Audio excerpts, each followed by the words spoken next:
It's late again, maybe past 2. Maybe you stopped checking the clock an hour ago because watching the time pass hasn't helped. Not tonight. You're lying still. Or maybe you've changed positions 6 times in the last 10 minutes. Your body's tired, but your thoughts still busy, still talking, still reminding you of things you didn't ask to remember. Maybe there's someone on your mind. Someone gone. Someone close. Someone you never quite said the right thing to. Maybe it's just that feeling, that ache behind your ribs that asks quietly if you'll ever really feel understood. Whatever brought you here tonight, I'm glad you're here. You don't need to do anything now. You don't need to fix yourself or even fall asleep. Just rest. Let this voice keep you company for a little while.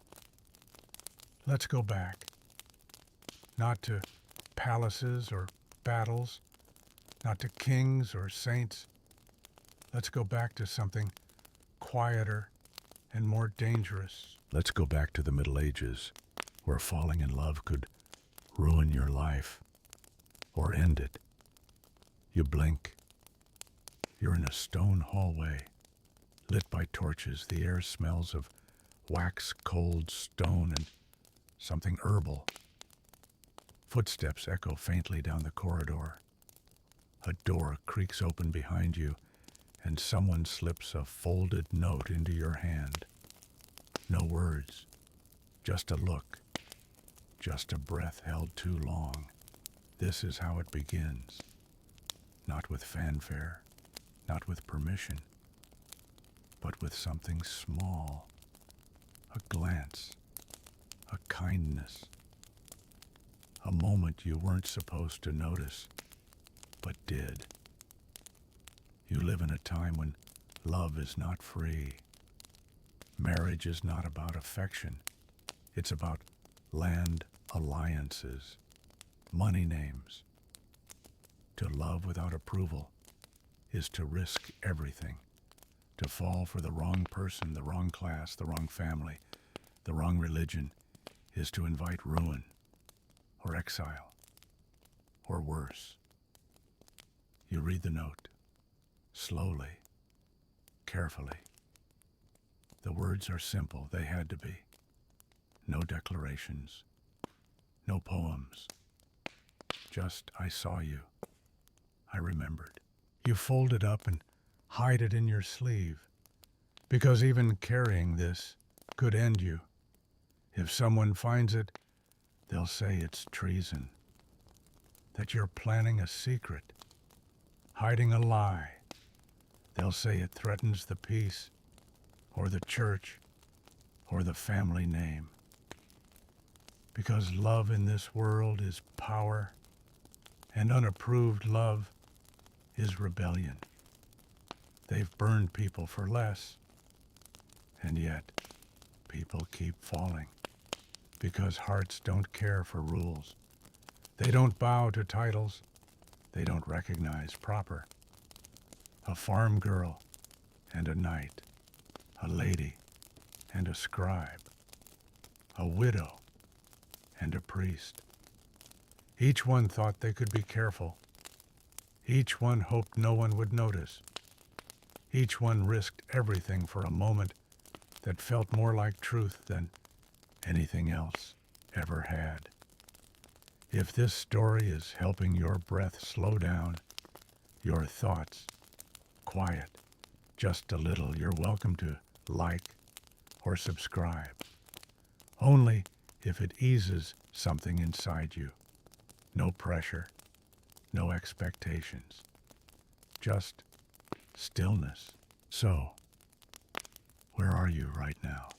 Still curled on your side, blanket tangled at your feet, sitting up with tired eyes and a full heart, just needing someone to speak gently for a while.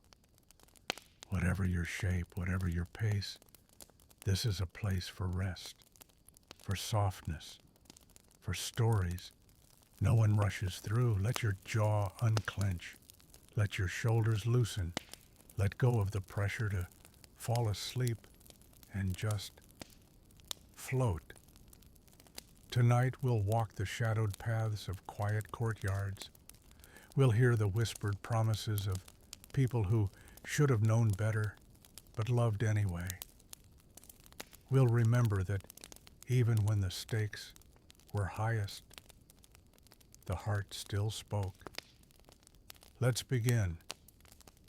Hey guys, tonight we're wandering back in time, torchlight flickering stone corridors, echoing with secrets and hearts pounding in ways that could get you arrested or worse.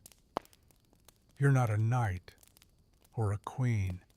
You're just you, but you've caught someone's eye, or maybe they've caught yours, and suddenly you're playing a very risky game because in the Middle Ages, falling in love wasn't sweet or safe. It was often downright suicidal. So, before you get comfortable, take a moment to like the video and subscribe, but only if you genuinely enjoy what I do here. And don't forget to drop your location and your local time in the comments below. I love seeing where we're all falling asleep from. Now, dim the lights. Maybe turn on a fan for that soft background hum, and let's ease into tonight's journey together. You meet their eyes across the great hall. Just a flicker, a flick of candlelight reflected in pupils, a brief connection before decorum pulls you apart. You're at a feast, perhaps, surrounded by laughter and heavy smells of roasted meat and beer. But all you can feel is that glance. That glance would be harmless today. But here in the year 1265, it's a landmine. See, you're not supposed to love whoever you want. Not even a little. Not even in a sonnet. This is a world where marriage is a contract, and love is an accident, often a fatal one. You scribble a few lines on parchment when no one's looking. My heart burns like the evening hearth for your eyes, brighter than St. Elmo's fire. Okay, maybe that's a bit much, but poetic exaggeration is currency in this world. You can't just text you up here.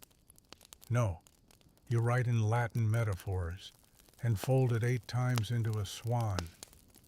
You pass it to a servant who passes it to her maid, who maybe places it under her trencher at supper.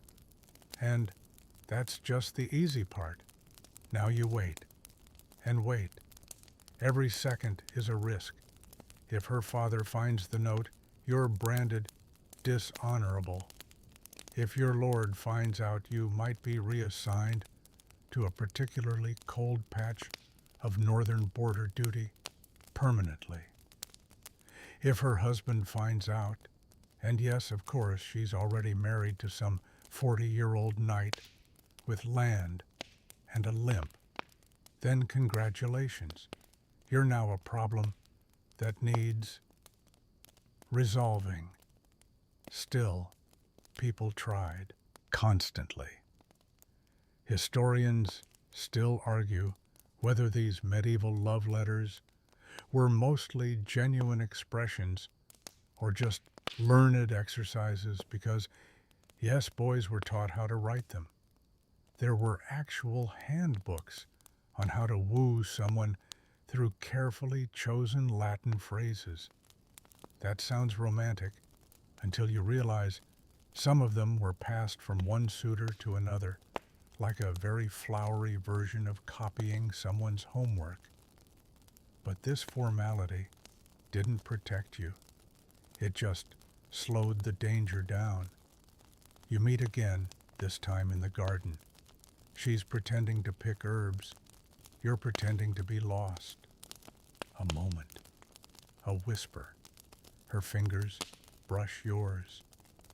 There's a breeze, the scent of crushed rosemary in the air, and for a second, you forget the stakes. Then a rustle, a servant, a cough that wasn't quite accidental. You bolt. Your feet echo on wet cobblestone, your heart louder still. You're not running from a lion. You're running from emotion. Because affection, when misaligned with rank, family interest, or religious expectation, is basically treason with perfume. Still, you dream about her. In a world full of plague and mud and wildly overcooked vegetables, dreaming is its own kind of rebellion. Here's the mainstream historical fact. For the night marriages among the nobility were arranged with surgical precision.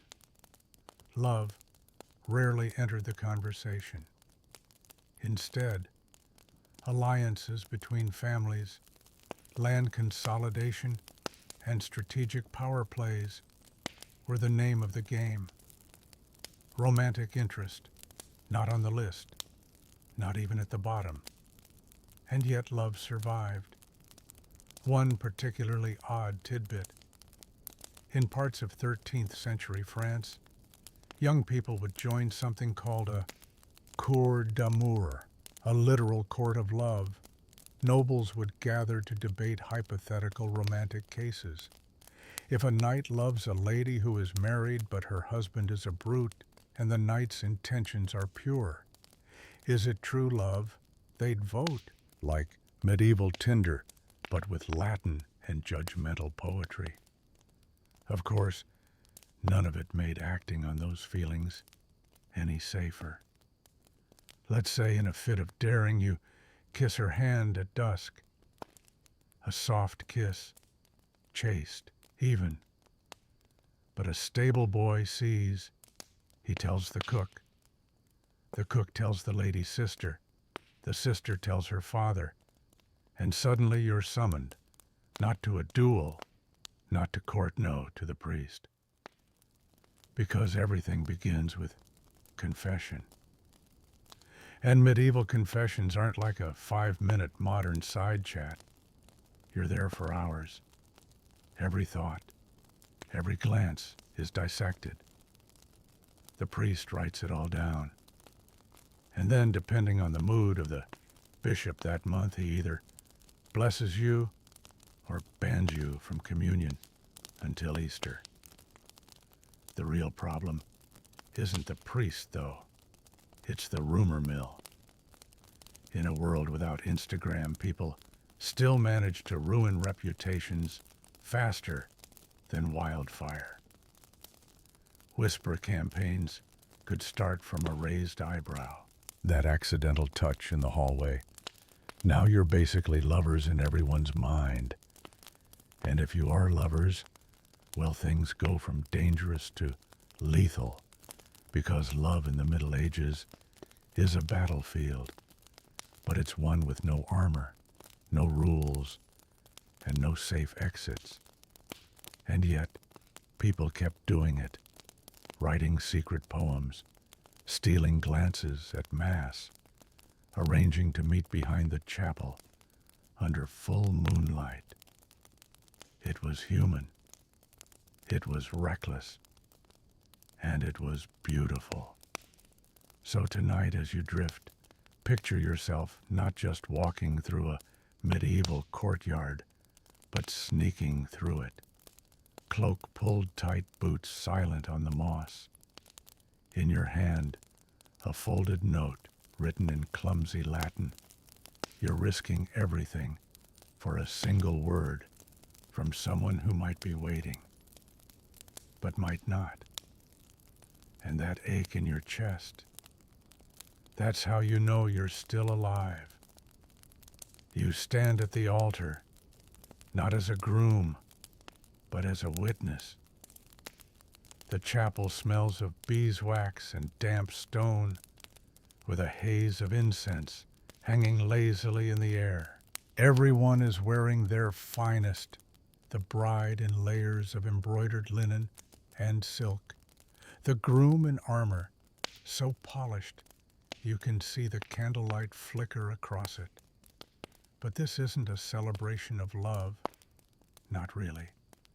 This is a transaction. You watch as the priest blesses their union, but you know full well the negotiations happened weeks ago between fathers, brothers, uncles, and stewards. Love, if it exists here, is a coincidence, a side effect, something to pray won't cause too much trouble later on. Noble marriages in the Middle Ages were designed like castles, solid cold and heavily fortified. The goal wasn't happiness, it was stability. A daughter's hand might be traded to seal a peace treaty. A son's bride might come with a dowry that includes 4 villages, 3 cows, and a cousin's military allegiance. It's all very practical, very efficient, and very bleak if you're a romantic. You're not supposed to fall in love with your spouse. That's not the plan.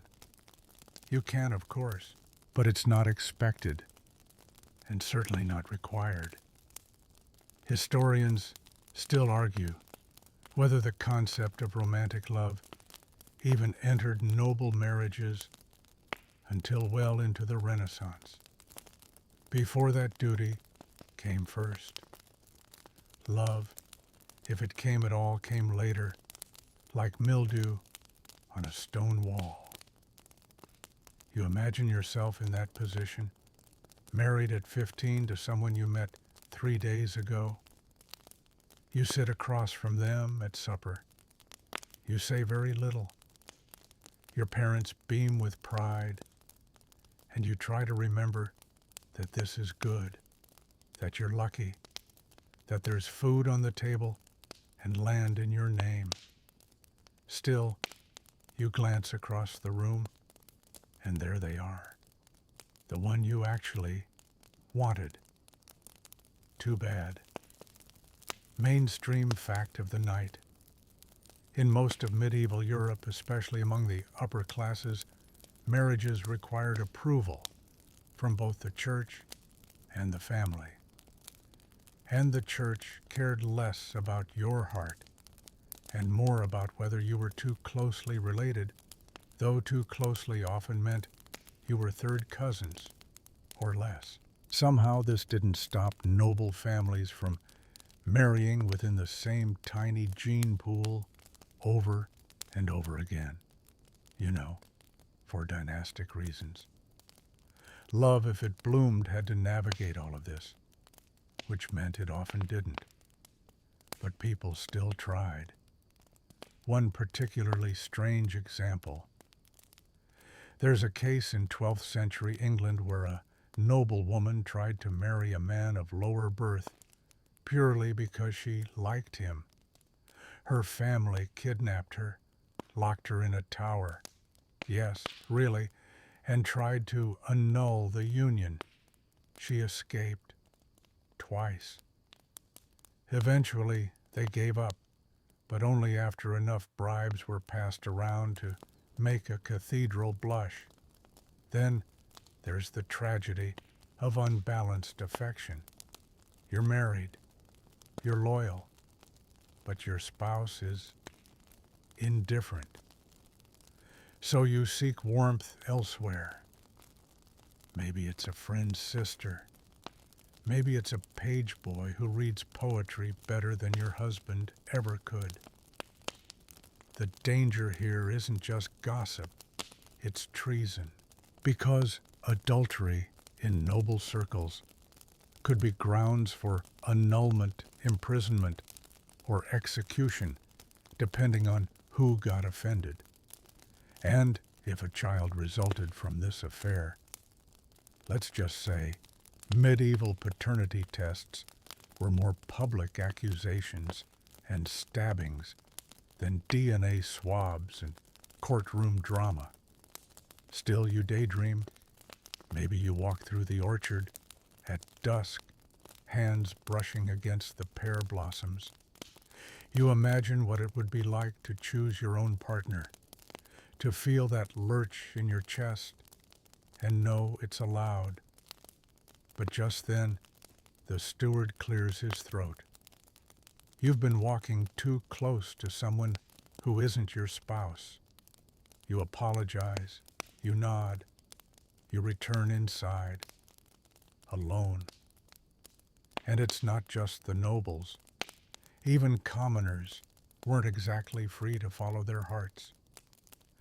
Which brings us to tonight's quirky tidbit. In certain rural towns, young women wore small bells or even color-coded ribbons to signal their marital status and their willingness to entertain suitors. Think of it like an analog dating app, but with more livestock and fewer vowels. It sounds quaint until you realize that choosing the wrong dance partner at a harvest festival could result in a very stern visit from her father's axe. You try not to laugh, but it's all a bit ridiculous. And yet, heartbreakingly serious. Imagine your wedding night not in candlelit bliss, but in awkward, silent duty. Two strangers in a cold bed, whispering apologies, hoping the other isn't completely repulsed. You don't know their favorite food or the way their voice sounds when they're happy. You barely know their name, but you're married. That's the end of the story, legally, spiritually, and socially. You are no longer an individual. You're part of a unit, a political asset, in linen robes. Still, people kept writing poetry, secretly, carefully, riskily. There's something about forbidden affection that makes the heart cling harder, like vines wrapping around stone. Maybe that's why so many medieval stories, Tristan and Isolde Lancelot and Guinevere Abelard and Heloise, end in tragedy. It wasn't just drama. It was realism. And so, tonight, as you close your eyes, picture yourself sitting in a high window, penning a love note you can never send. Below you, the courtyard bustles with servants, dogs, and gossip. Above you, stars blink through thin clouds. And across the hall, in another locked room, your legal partner sleeps with their back to you. But in your mind, you dance somewhere far away with the one you actually love. And no one ever finds out. You're not a noble, not even close. You live in a one-room cottage that smells of smoke, damp straw, and onions. And your bed is stuffed with hay and the occasional disgruntled beetle. You rise with the sun, work the land with calloused hands, and spend your evenings rubbing aching shoulders and swatting flies. Surely, you think down here, in the mud and muck, love is simpler. It isn't. You see her at the well. Her skirt's hem is soaked from the morning dew, and her laughter floats over the clatter of buckets and gossip. You say something charming, or you think it's charming. She rolls her eyes. That's a good sign. You try again. A smile, maybe even a blush. You feel something stir, something soft and bright in this otherwise gray and grainy world. This is peasant love, or the beginning of it. But make no mistake, it's not safe. Because even among the lower classes, falling for the wrong person could unravel your whole life. If she's betrothed, even informally, her father might not take kindly to your poetic flourishes. If you're already married, perhaps, to someone twice your age who smells perpetually of cabbage, you've got a problem. And even if you're both technically single community, rules are less about law and more about expectations. You can't just fall in love. You need permission from her parents, your parents, the village priest, and sometimes the whole blasted community. Historians still argue whether peasant marriage customs were more liberating or more oppressive than those of the nobility. On one hand, you weren't being bartered for land. On the other, your options were still brutally narrow. And love was a luxury for those who didn't have to haul manure. Still you try. You offer her a ribbon at the midsummer festival. She accepts it. That's practically an engagement. Her friends giggle. Yours slap you on the back. You both pretend this is all very casual. It isn't. Then comes the walk home, the path through the woods, the moonlight. You reach for her hand. She lets you. Everything smells like wet earth and pine sap and possibility. Then a sound, a cough, a footstep. You turn.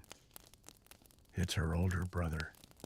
You do not die that night, but only because he's too drunk to aim the pitchfork properly. Still, word gets around. The parish priest calls you in. You shuffle awkwardly on the wooden bench as he drones on about temptation, the sanctity of the body, and the fires of hell. You nod at all the right places. You do not mention that you're fairly certain he's secretly in love with the baker's apprentice. Because here's the thing, even when love seems harmless, even when it's just two people smiling under a tree, the consequences can still be life-altering. Tonight's mainstream fact. In many medieval European communities, informal engagements, sometimes sealed with nothing more than a gift and a spoken promise, were treated as legally binding. If you exchanged words of intent and then changed your mind, you could be hauled in front of a local court. You could be fined, publicly shamed, or forced into marriage with someone you no longer even like. One quirky tidbit. In some regions, like parts of rural England, there were local traditions of hand fasting, a kind of trial marriage where a couple would live together for a year and a day before deciding whether to make it permanent.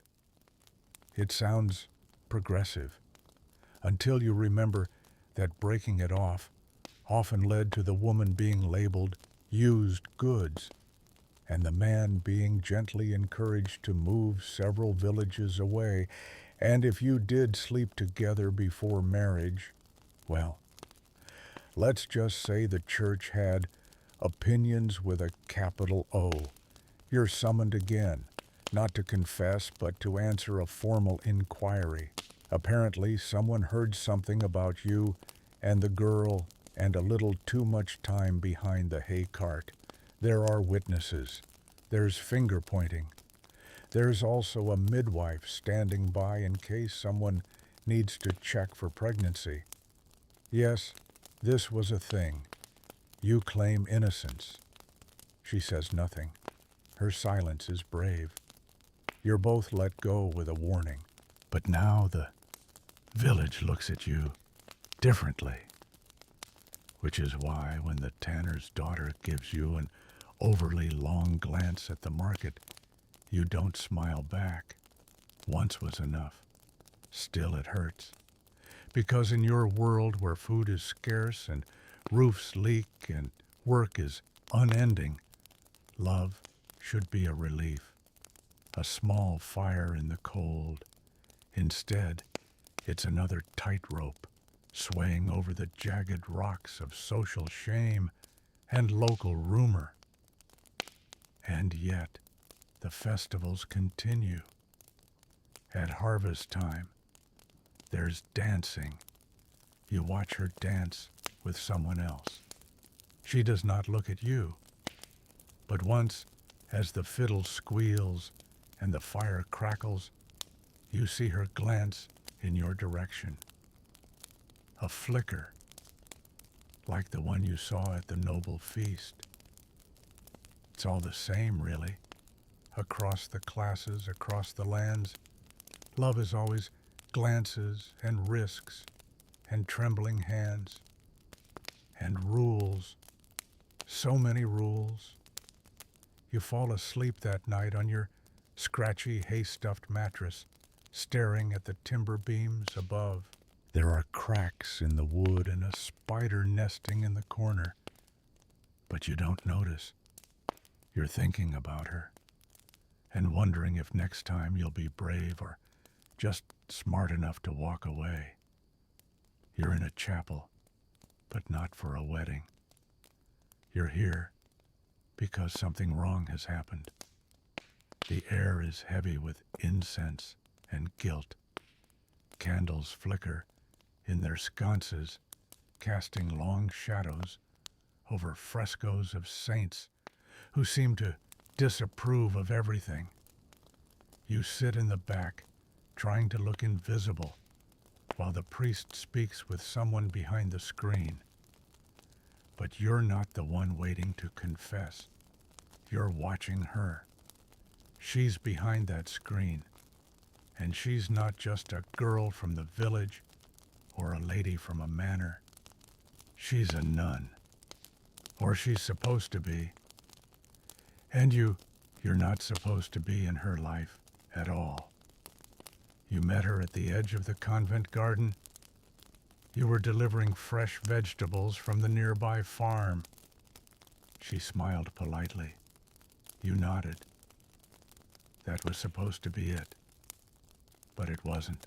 Because it turns out that even behind stone walls and vows of chastity, people still feel things.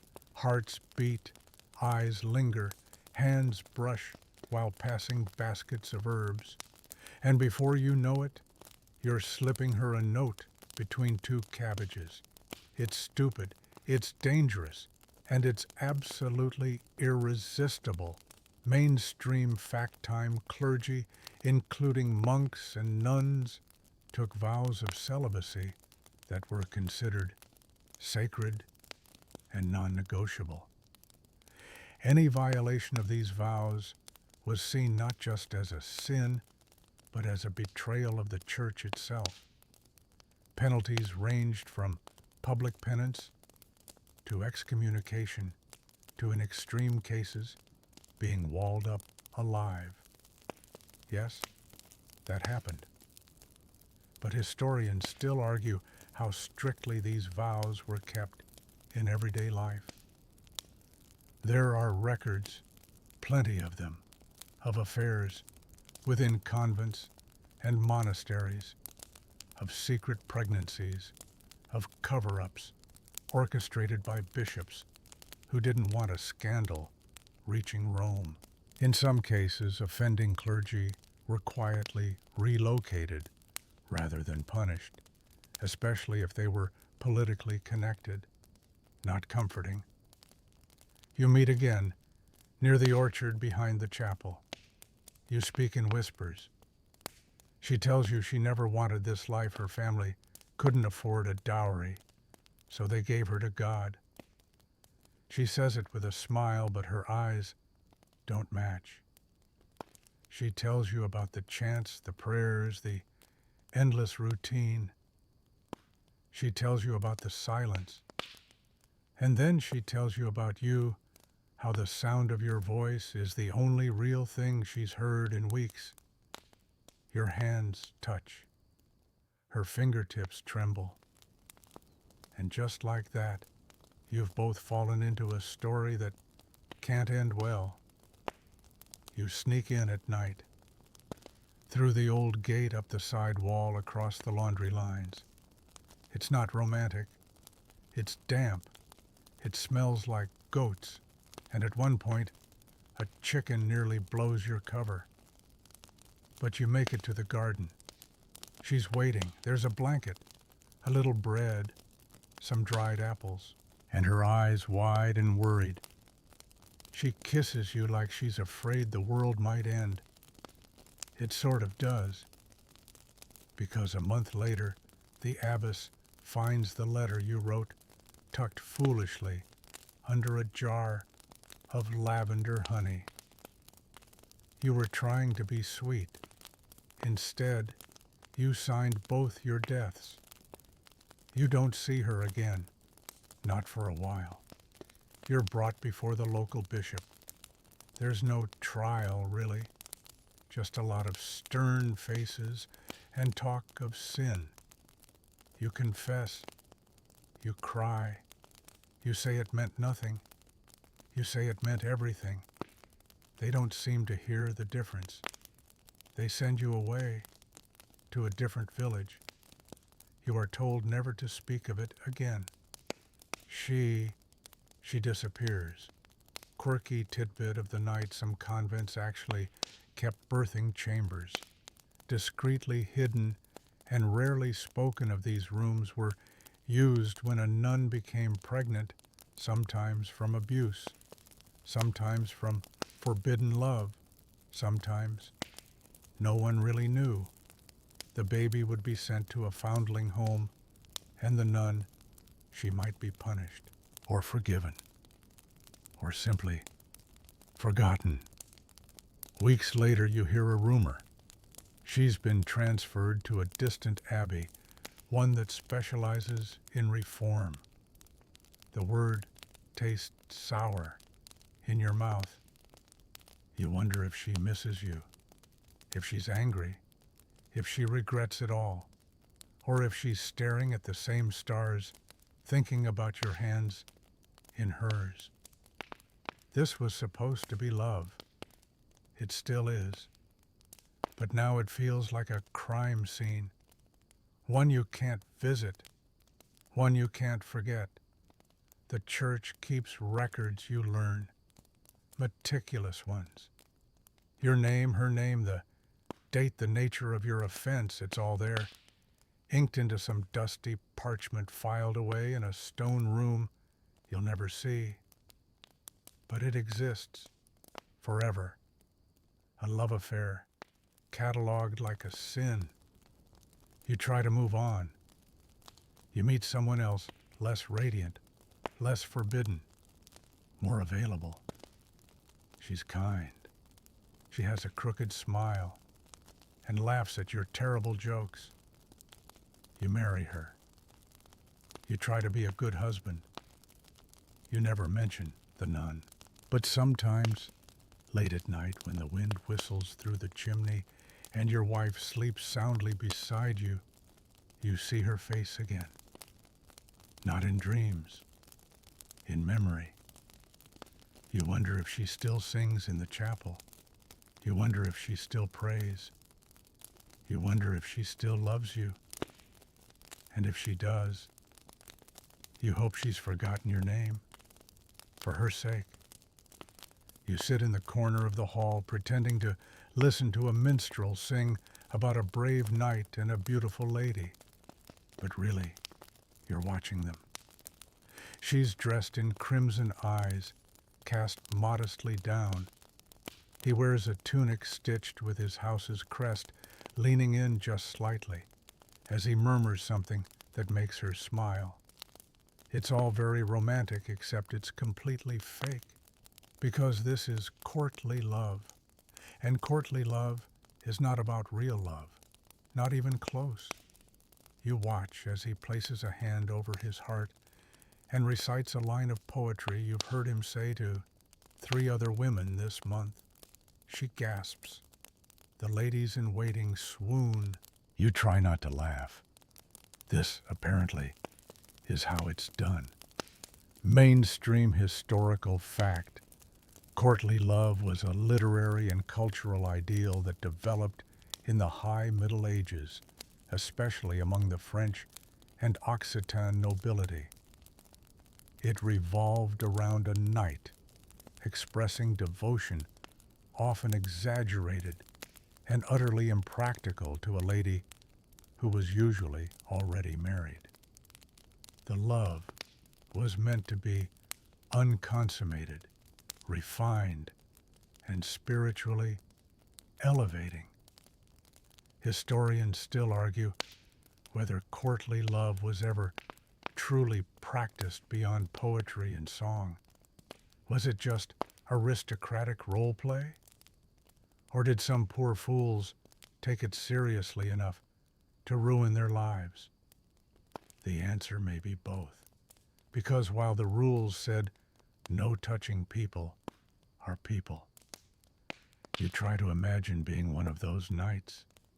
You spend your days jousting, training, and managing a manor, but at night you're crafting sonnets to someone else's wife. You send her flowers. You fast for 3 days when she's ill. You wear her colors into battle. You write her name in the margins of your prayer book. And she might smile at you from behind a fan. She might even drop a handkerchief entirely, by accident, of course. But that's as far as it goes. Usually. If you're lucky, she writes back. Maybe she composes a little verse, something about your loyalty and her respectful admiration. It's the 12th century equivalent of being left unread, but at least it's polite. If you're unlucky, her husband finds out. And then you get what we'll call the full medieval consequences. One nobleman caught writing particularly steamy poetry to his liege's wife had his tongue cut out. Another was exiled for simply dancing too close at a feast. These weren't laws, they were judgments. Arbitrary, personal, sometimes deadly. But it's not always so dramatic. Sometimes you just pine, quietly, for years. Which brings us to tonight's quirky tidbit. There are actual surviving manuals from the 12th and 13th centuries on how to be a proper courtly lover. One of the most famous, The Art of Courtly Love, by Andreas Capellanus, includes rules like marriage is no real excuse for not loving, and a true lover does not desire to embrace in public. It's a strange little text, equal parts sincere and satire, and reading it feels like eavesdropping on someone who is trying way too hard. You flip through your own mental copy of it, now seated in your candlelit room. You've done all the things written, the poems bowed just right, praised her eyes as though they hold all the heavens inside them. But tonight, you're tired, because it never leads anywhere. This isn't about love.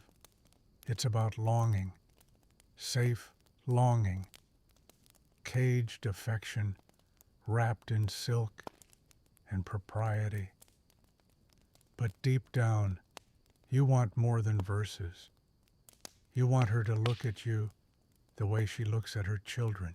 You want her to laugh with you, not at some cleverly crafted metaphor about your soul being a burning forest. You want something real. And so you make a choice. You stop writing. You stop watching her glide through the garden like a summer ghost. You stop fasting in her honor or whispering her name during Mass. You stop playing the role. It hurts, because even fake love can carve real scars. You hear a new poem at court the next week. It's clearly about her, but not written by you. Someone else has taken your place, and oddly enough, you're relieved, because now you can eat your dinner without counting rhymes in your head. You can pray without imagining her beside you. You can look at someone new, someone warm and breathing and available, and not feel like a traitor to some imagined ideal. You're not a knight. Not really. You're just someone who got caught in a game with too many rules and too few rewards. And tonight, as you walk alone through the courtyard, the moon full overhead, you pause at the fountain. You remember the first time she smiled at you, how it felt like your ribs turned to harp strings. You smile at the memory, then let it go. Because real love doesn't need poetry. It just needs truth. And maybe someone who doesn't belong to someone else. It's dark. Too dark, really. The kind of dark that makes even the wind seem suspicious. You're in the chapel again, but this time it's empty. No candles, no congregation, just the faint scent of stone and old wax. You're not praying, you're hiding, because tonight you did it.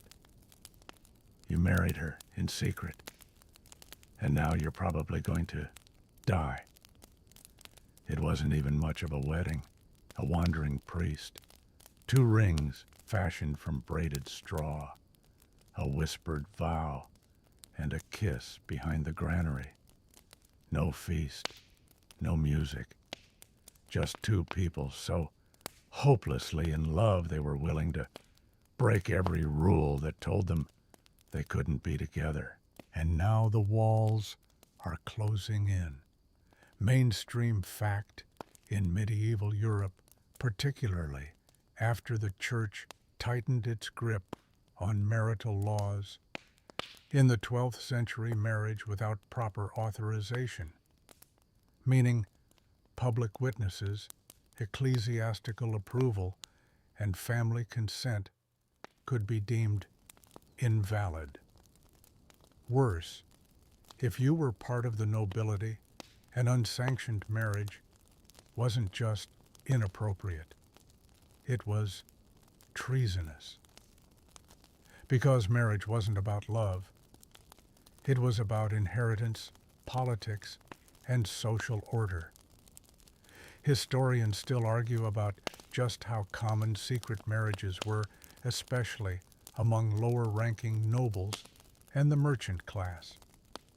Some say they happened often enough that the church issued multiple decrees reminding people that sneaking off to wed without supervision was, in their words, reckless and damnable.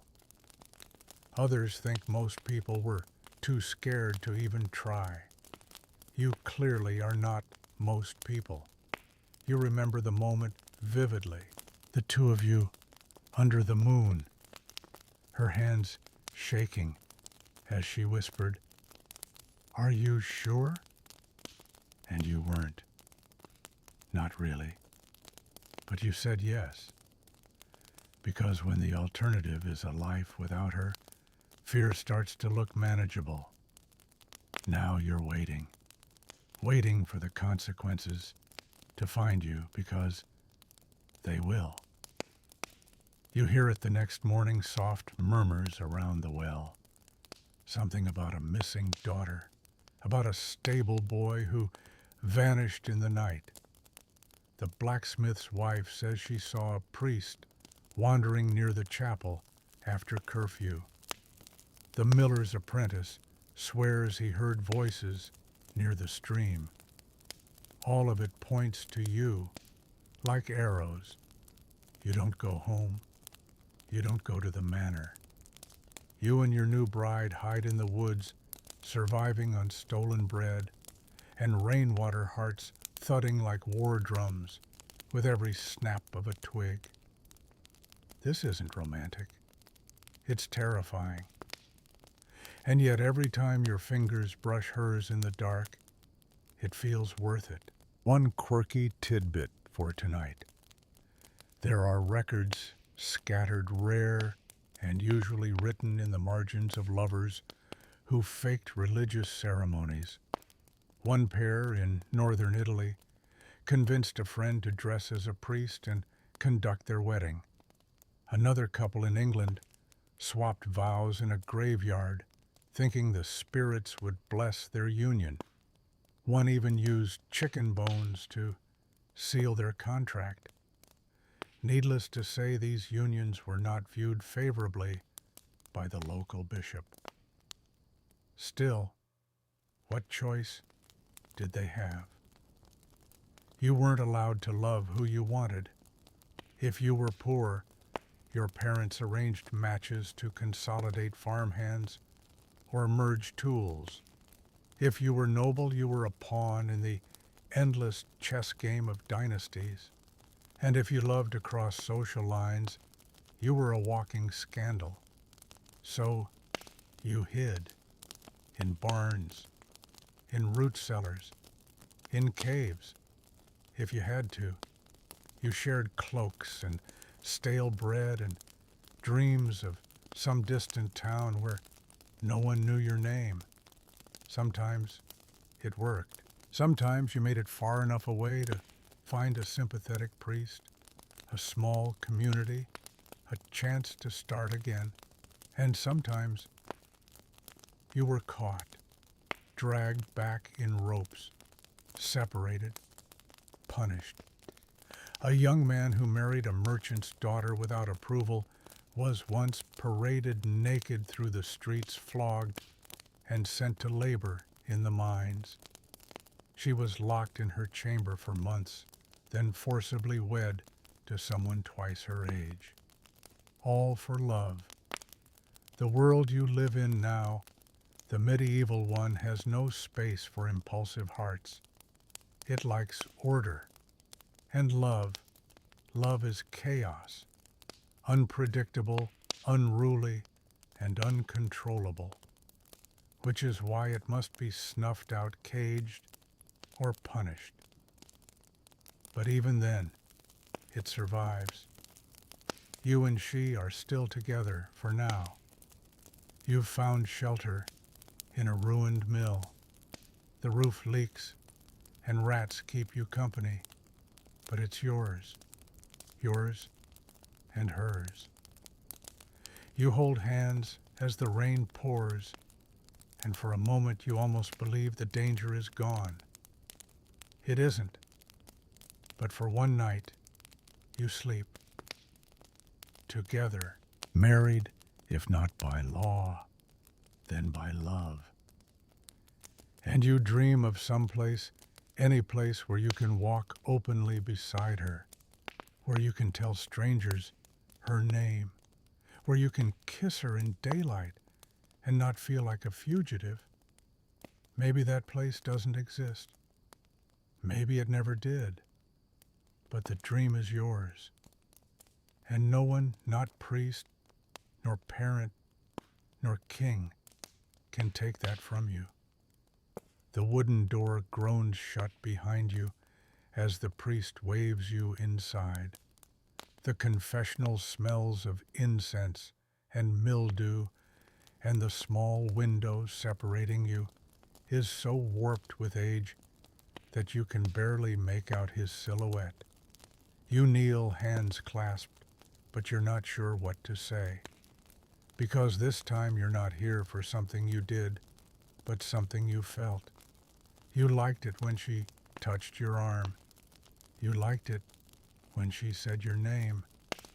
You liked thinking about her smile as you fell asleep. And somehow, that's enough to bring you here, because in the Middle Ages, love isn't just risky, it's monitored. Tonight's mainstream fact: the church didn't just control who you could marry. It kept meticulous track of your thoughts, desires, and actions through regular confession. What we might now call crushes or flirting could be considered the early stages of sin. Lust was a gateway, and even thinking impure thoughts, yes, thinking them, could require penance. Historians still argue how deeply people internalized these rules. Did peasants truly fear hell for stolen glances? Did nobles confess their every slip or simply perform piety for appearances? Some accounts suggest extreme guilt, even self-punishment. Others hint at a quieter rebellion, a world where people played the game publicly and dreamed freely in private. But tonight you're playing the game. You whisper your confession. You say her name. You admit that you dream of her hands. The priest does not react. He has heard this before, many times. You're just one of dozens that week, probably. He assigns your penance a set of prayers, perhaps some fasting, perhaps a day of silence. You nod, ashamed, but a small part of you, deep, warm, stubborn, still remembers the way she looked at you yesterday. And you know you'll think of her again. Of course you will. You exit into the church, head bowed, and find a bench in the corner. Sunlight streams through the stained glass, casting reds and blues across the stone floor. You wonder if she's ever sat here. You wonder if she's confessed too. You wonder if she regrets it, or if she's smiling right now, knowing you're both playing this delicate, dangerous game. Quirky tidbit of the night. In certain monastic communities, especially among Cistercian and Benedictine orders, monks kept sin journals, daily logs of their failings, including inappropriate dreams, impure thoughts, and even how many times they blinked during prayer. The act of writing it down was supposed to purify the soul. But some of those journals reveal recurring names and patterns, suggesting that forbidden love was not just a one-time slip, but a quiet obsession. You imagine writing your own sin journal. Tuesday, thought of her while chopping firewood. Again. Wednesday, lingered too long by the bakery where she buys bread. Thursday, said, "Peace be with you," and meant it too much. It would be funny if it weren't so real. Because desire doesn't vanish just because it's inconvenient. And the heart doesn't consult your social rank before it falls. You try to avoid her. You change your route to the market. You sit on the opposite side of the church. You volunteer for extra work in the fields, hoping exhaustion will drown your thoughts. It doesn't. Every time she appears, just a glimpse, your world tilts. One time she passes you a piece of bread, nothing fancy, just rye wrapped in cloth. No note, no smile, no secret meaning, and yet it feels like a love letter. You eat it slowly that night alone in your small home, and you think this is what it's come to. Bread as intimacy, glances as declarations, a shared hymn at Mass as the most thrilling part of your week. You're not the only one. You hear whispers of others. A girl who confessed to kissing her cousin, a widower who prays for his dead wife every morning but leaves violets at another woman's door, a young man sent away to a monastery after writing verses for a merchant's daughter. You begin to see it everywhere, this tension between faith and feeling, between rules and reality. It's not just you, it's the whole village, the whole kingdom, 1,000 hearts hiding in plain sight. And yet, you confess, again and again, because you're afraid not to. Because the church teaches you that love, real, passionate, ungovernable love, is a force that must be trimmed, tamed, turned inward. Anything else is sin, and still you burn. You try to imagine a different world, one where you could take her hand in daylight, where you could speak her name without shame, where bread is just bread, not a symbol, where love isn't something you whisper about in shadows, but something you celebrate with bells. You close your eyes, and for a moment you almost believe that world exists. Almost. You've been running for hours. Your boots are caked with mud. Your chest aches. And the torch you stole is flickering lower with each gasping breath. She's behind you, panting, clutching the hem of her skirt to keep it out of the brambles, her face pale in the moonlight. You keep glancing back, not at her, but at the road behind, because someone is following, someone who knows what you did. You ran away together. No bands announced, no parental permission, no priestly blessing. Just two people with too much hope and too little planning. And now you're outlaws. Welcome to medieval elopement. Tonight's mainstream fact eloping in the Middle Ages was not romantic. It was reckless. Even if the couple eventually married properly, running away beforehand without church oversight or family approval could result in punishment. Not just social punishment either. Actual legally enforceable consequences, fines, public penance, exile, and depending on who you angered, worse. Historians still debate how widespread enforcement actually was. Records show inconsistent handling. Some couples were forgiven with a slap on the wrist, while others were hunted down like criminals. One case in 14th century England saw a young man imprisoned for 6 months for stealing his lover away, even though she had consented. Why? Because her father hadn't. You wonder if anyone will believe she came willingly. You think back to the moment you left.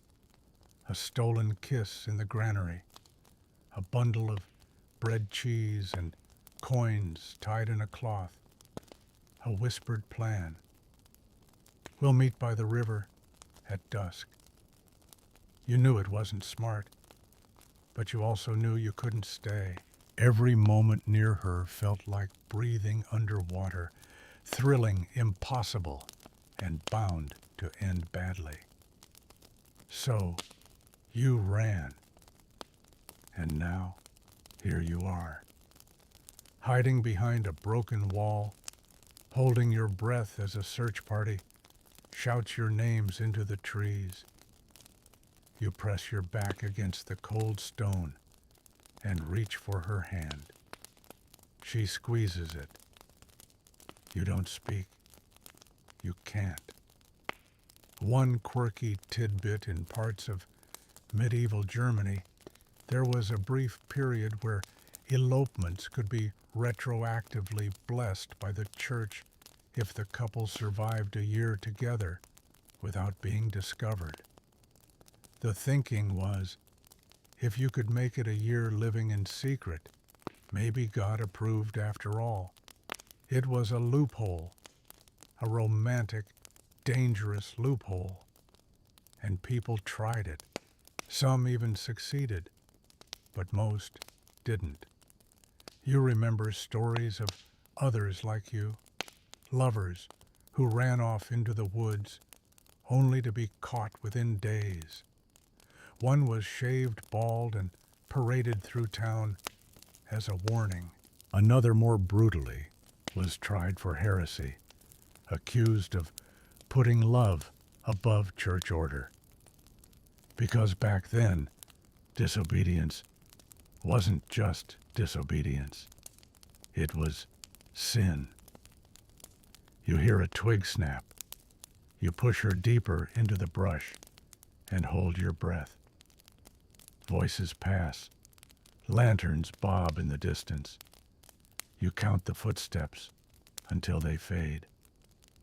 Then silence. You wait longer still, just to be safe. Eventually, you emerge and keep walking away from the town toward nothing. You've heard rumors of a village beyond the hills where no one asks questions, where runaways can pretend to be strangers, where love maybe can survive, but you'll need to get there first. By dawn, your feet are raw and your supplies almost gone. She begins to stumble. You carry her for a while. You say nothing, not because there's nothing to say, but because there are too many things you can't say yet. Like, what if we fail? Or what if I can't protect you? Instead, you hum a simple melody, the one she used to sing at the spinning wheel. It steadies your steps, hers too. Eventually, you reach a shepherd's hut. The man inside squints at you, listens to your made-up names, and offers a crust of bread without questions. He's seen your kind before. You sleep on hay, together, in the corner. And for the first time in days, you don't wake in fear. Still, you know the danger isn't over. If you're found, you'll be dragged back, not just to your old homes, but into punishment. She might be sent to a convent. You might be pressed into service, or worse, jailed. All because you didn't wait. All because your love came too soon, or too selfishly, or too freely. But as you watch her sleep, her breath slow, and even you know you'd do it again. Because what other choice is there really? The world gives you cages, rules dressed up as virtues, fear disguised as morality. It says, wait your turn, marry. Who you're told, feel only what you're allowed. And if you don't, you run, you escape, you survive. Even if just for one more day. There's a hush over the hall as the messenger arrives. He's dusty, cloaked, and bowed low under the weight of bad news. No one says anything at first. No one moves. Then someone takes the scroll from his hand, cracks the wax seal, and reads it aloud. You already know what it says, because you wrote the first letter. You're not there anymore.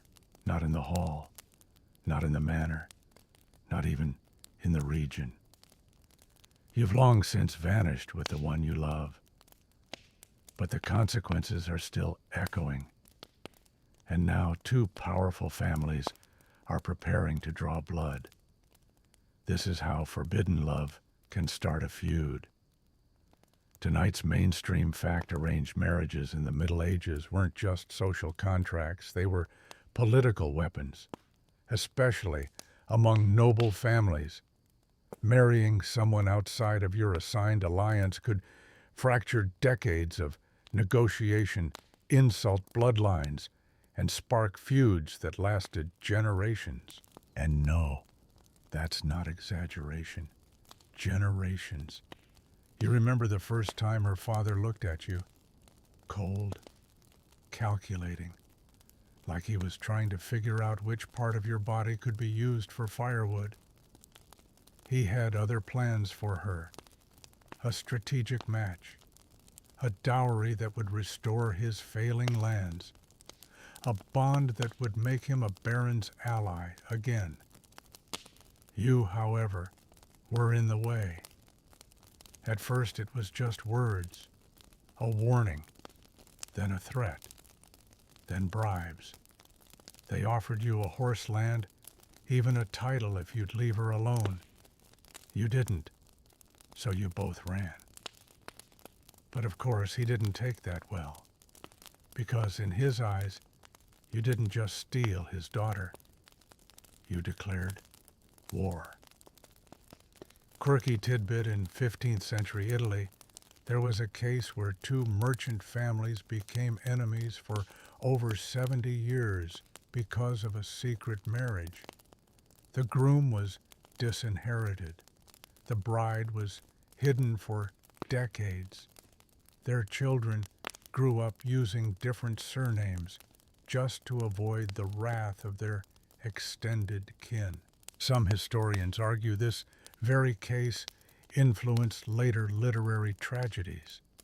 Yes, like Romeo and Juliet, which, by the way, would have been considered mild compared to some real feuds. You remember her brothers, always watching, sharp-eyed, proud. 2 years ago, one of them killed a man in a hunting dispute and never even stood trial. That's what happens when your family name is carved into church pews and castle doors. Now they're after you. You hear it in whispers from travelers in letters sent to neutral towns. One of her cousins swore an oath over wine to gut the peasant who ruined her honor. That's you, by the way. Even though she chose you, even though she ran too, it doesn't matter. Because honor in this world is a fire that needs constant feeding, and love is dry kindling. You move from place to place now, never staying long. You sleep in barns and ditches, in the homes of kind strangers who ask too few questions. Your clothes are torn. Your coin pouch is light, but she's with you, and so is the risk. You try not to think about what would happen if they catch you. There's no official bounty, not yet. But noble houses don't always work through official channels. They have friends. They have swords. They have men who like the taste of violence and don't need much prompting. Sometimes at night she asks if you regret it. You never answer right away, because you don't regret her, not even for a second. But you do regret the fear in her eyes when horses thunder past your hiding place. You regret the hunger that knots in your stomach when there's nothing left to eat.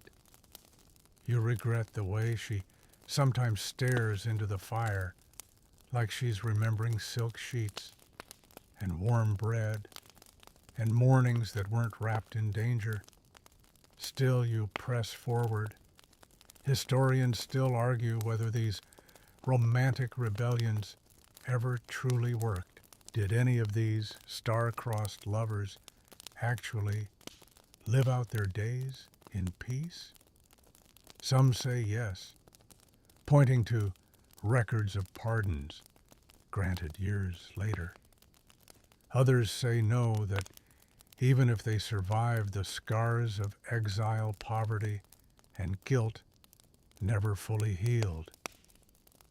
You believe both. Because love isn't magic.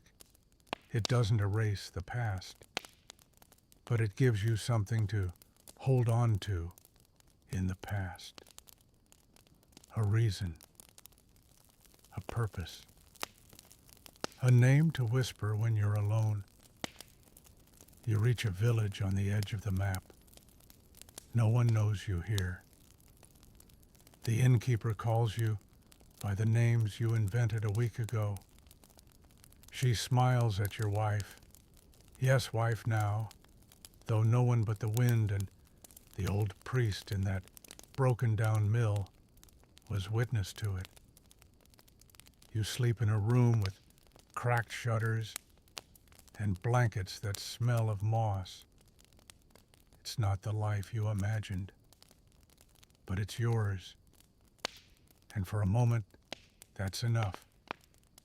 Until the next knock on the door, until the next cousin with a sword, until the feud catches up. Because love in the Middle Ages isn't just a personal act. It's political. It's generational. And it always, always has a cost. You hear the whispers before you see the flames. They're talking about her, about the strange things she brews in her cottage, about the way she walks alone at night, about the fact that she never married but once years ago had a lover who vanished without a trace. They're calling her a witch. And it all started with a love potion. Tonight's mainstream fact in the Middle Ages love magic was a real and terrifying accusation. Folk remedies and herbal concoctions to attract affection or rekindle fading desire were common in many parts of Europe, especially among rural communities. But once the church began equating such practices with heresy and witchcraft, these potions weren't just frowned upon. They were dangerous. Historians still argue whether these trials were truly about magic or just thinly veiled social control. Some believe they were a convenient way to punish women who stepped outside acceptable boundaries, especially unmarried women who exhibited sexual autonomy. Others say the fear was real, fed by superstition, envy, and the desperate need to explain misfortune. Either way, you're watching it unfold now. You knew her once, maybe not well, maybe only in passing a glimpse at market, a shy conversation by the river, a single moment where her hand lingered on yours too long. But you remember her smile, and you remember that she loved someone, a soldier maybe, a merchant's son. You're not sure anymore. What you do know is that she was left behind. And after that, things got strange.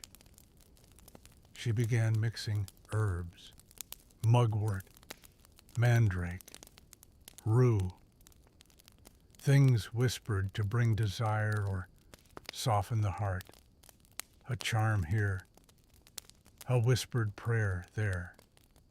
Maybe they worked. Maybe they didn't. Maybe it was all superstition and loneliness. But one night a married man came to her door, and the next day his wife started screaming. And now, here we are. The village gathers. The accusation is made. A love charm found under a mattress. A carved wax figure. A vial of something that smells like cloves and vinegar. Enough to start a fire, and enough to end a life. You stand at the back of the crowd as the bailiff reads the charges. She doesn't look at him. Her gaze is somewhere else up, maybe, or inward. You wonder if she sees her lover's face, or if she's cursing the day she ever fell in love at all. Because that's the irony. She didn't kill anyone. She didn't curse anyone. She just loved someone who left.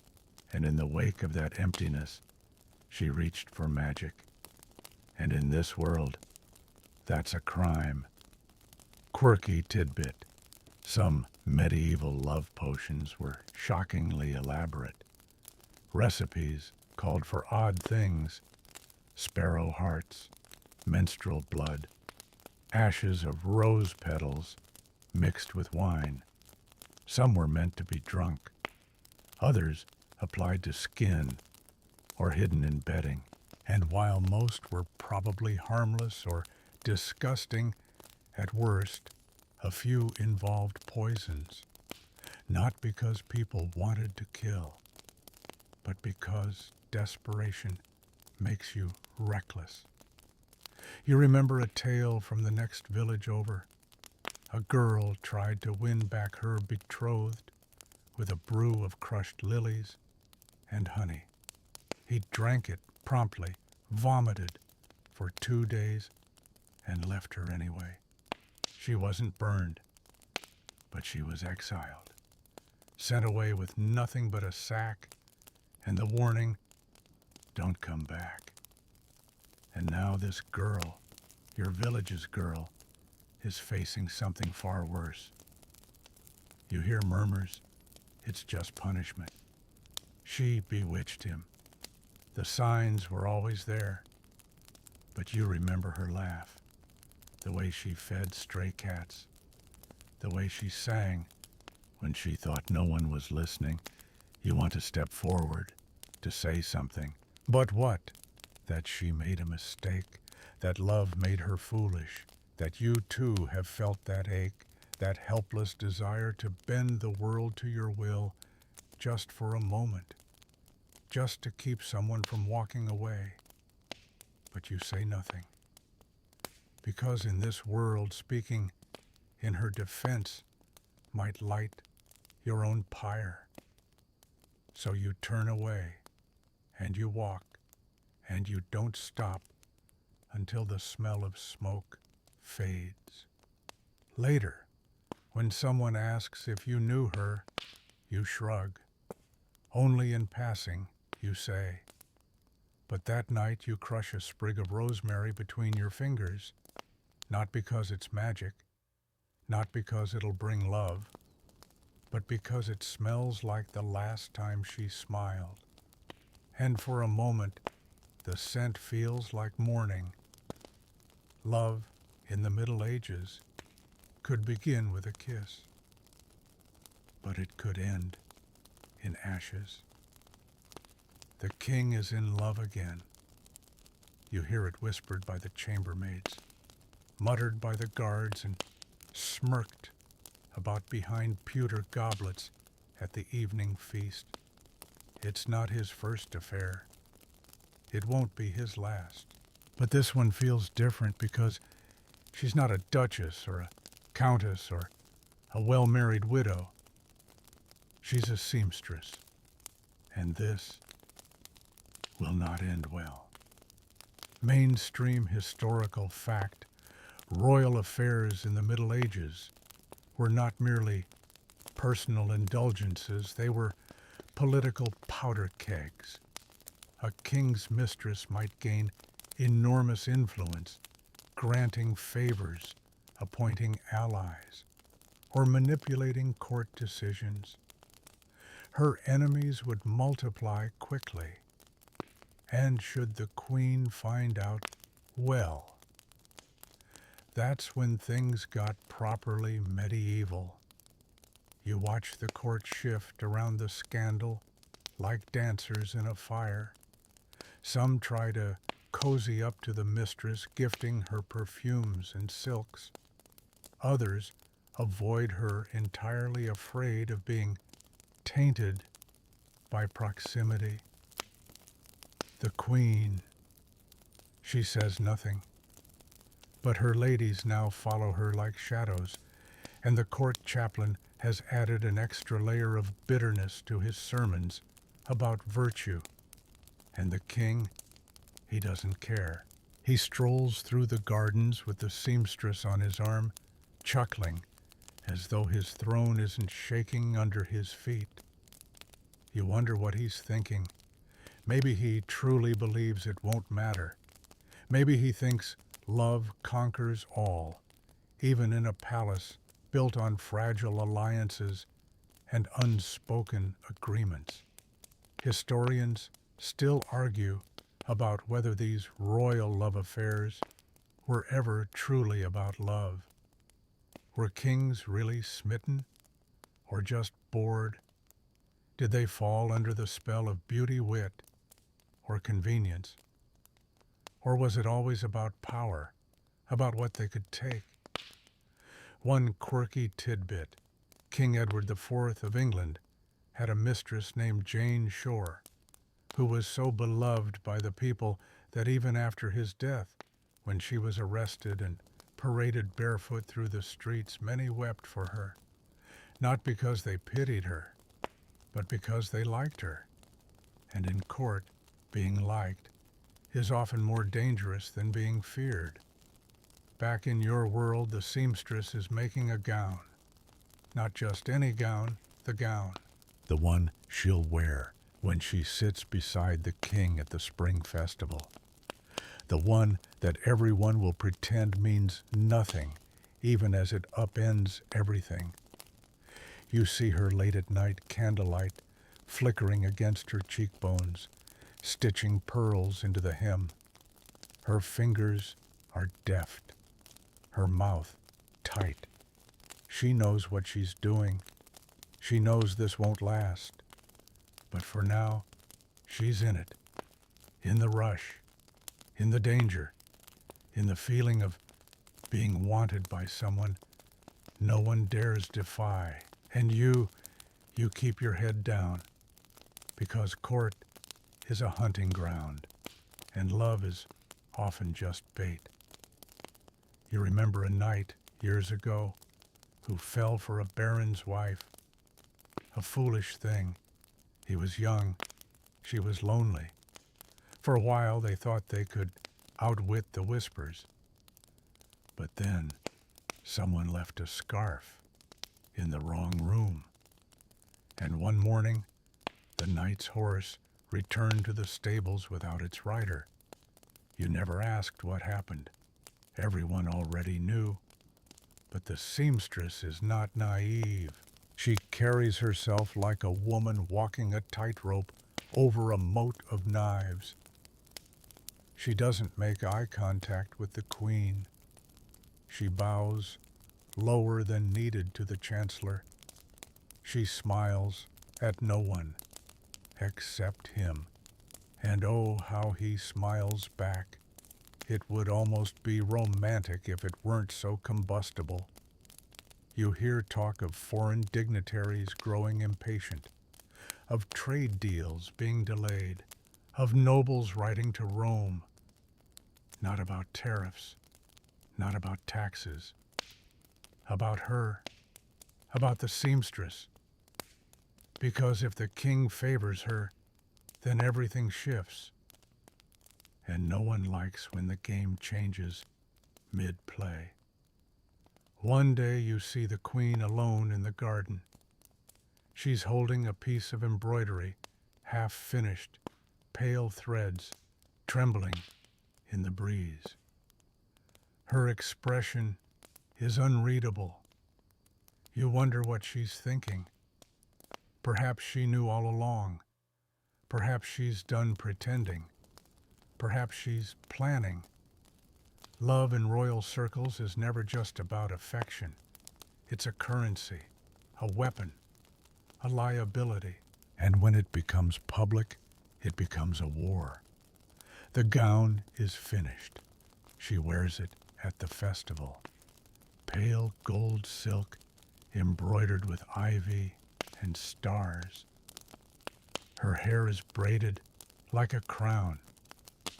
She looks radiant and terrified. The king takes her hand. The court gasps, quietly, sharply, and then bows as if it means nothing. But it means everything, because now it's official, and the fall is coming. Later that night, as you walk past her chamber, you hear her crying, not loud, not dramatic, just soft, careful sobs. You keep walking, because in this place love doesn't need an executioner. It will undo itself. All you have to do is wait. The town is quiet tonight except for the distant rumble of hooves and the sharper sound of a bell, ringing from a burned-out chapel tower. You're lying on your back in a ruined farmhouse staring up through a missing roof beam at a sky choked with smoke. You're not alone. She lies beside you, mud on her cheeks, blood on her sleeves, hair matted with ash. Neither of you speaks, not because there's nothing to say, but because words would only make it real. This is love during war, and it is so very complicated.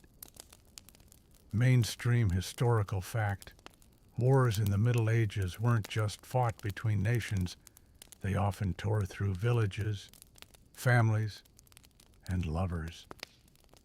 Whether it was the 100 Years' War, the Crusades, or endless feudal skirmishes, conflict was a constant companion.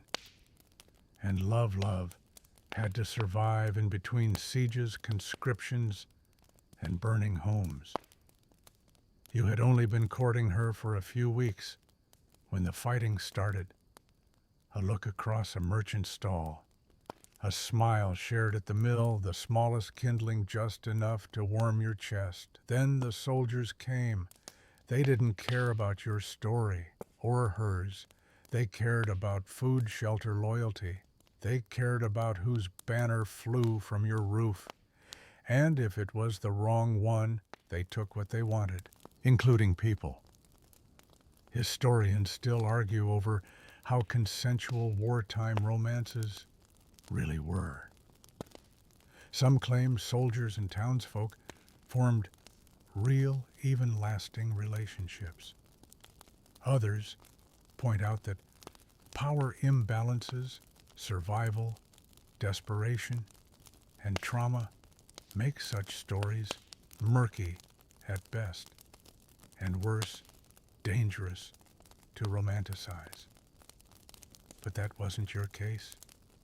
You were both townsfolk, both ordinary, both scared.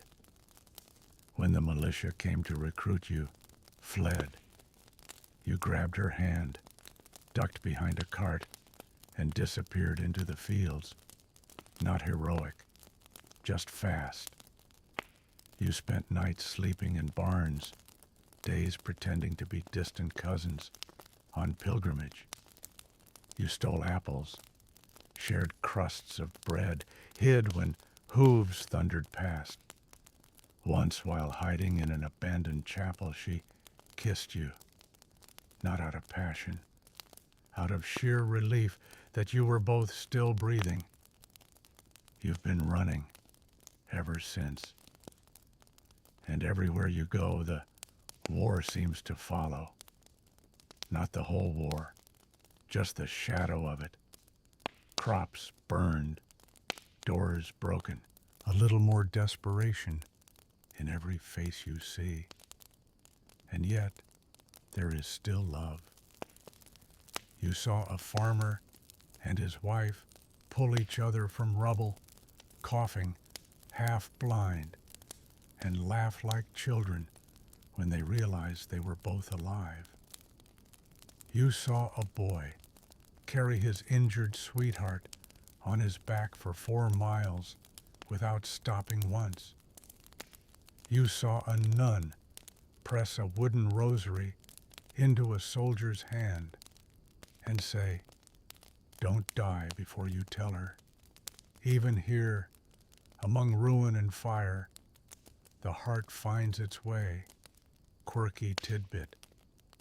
During the siege of Orleans in 1429, letters survived between lovers, trapped inside the city, and those outside delivered by messengers who braved crossbow fire to get them through. Some were coded. Some were absurdly romantic. One simply read, "If you are alive, I am." You think about writing to someone, maybe her mother, maybe your brother, just to say we're alive, but there's no paper, no ink, just smoke and her breathing beside you, steady and quiet. She turns to you now, eyes soft. "Do you think it'll end?" she asks. You know she doesn't mean the war. You squeeze her hand. You remember the day you first met, the way she pretended not to notice you, the way you tried to impress her by lifting 2 sacks of grain and almost dropped them both. It feels like another life, because now she walks barefoot over shattered glass without complaint. Now she binds your wounds with the bottom hem of her dress. Now she sleeps with one arm over you, like she can keep the world away by sheer will. This is not the love story you dreamed of, but it's real, and it's yours. You hear voices, close. You both rise silently and slip out the back into another field, another night, another unknown.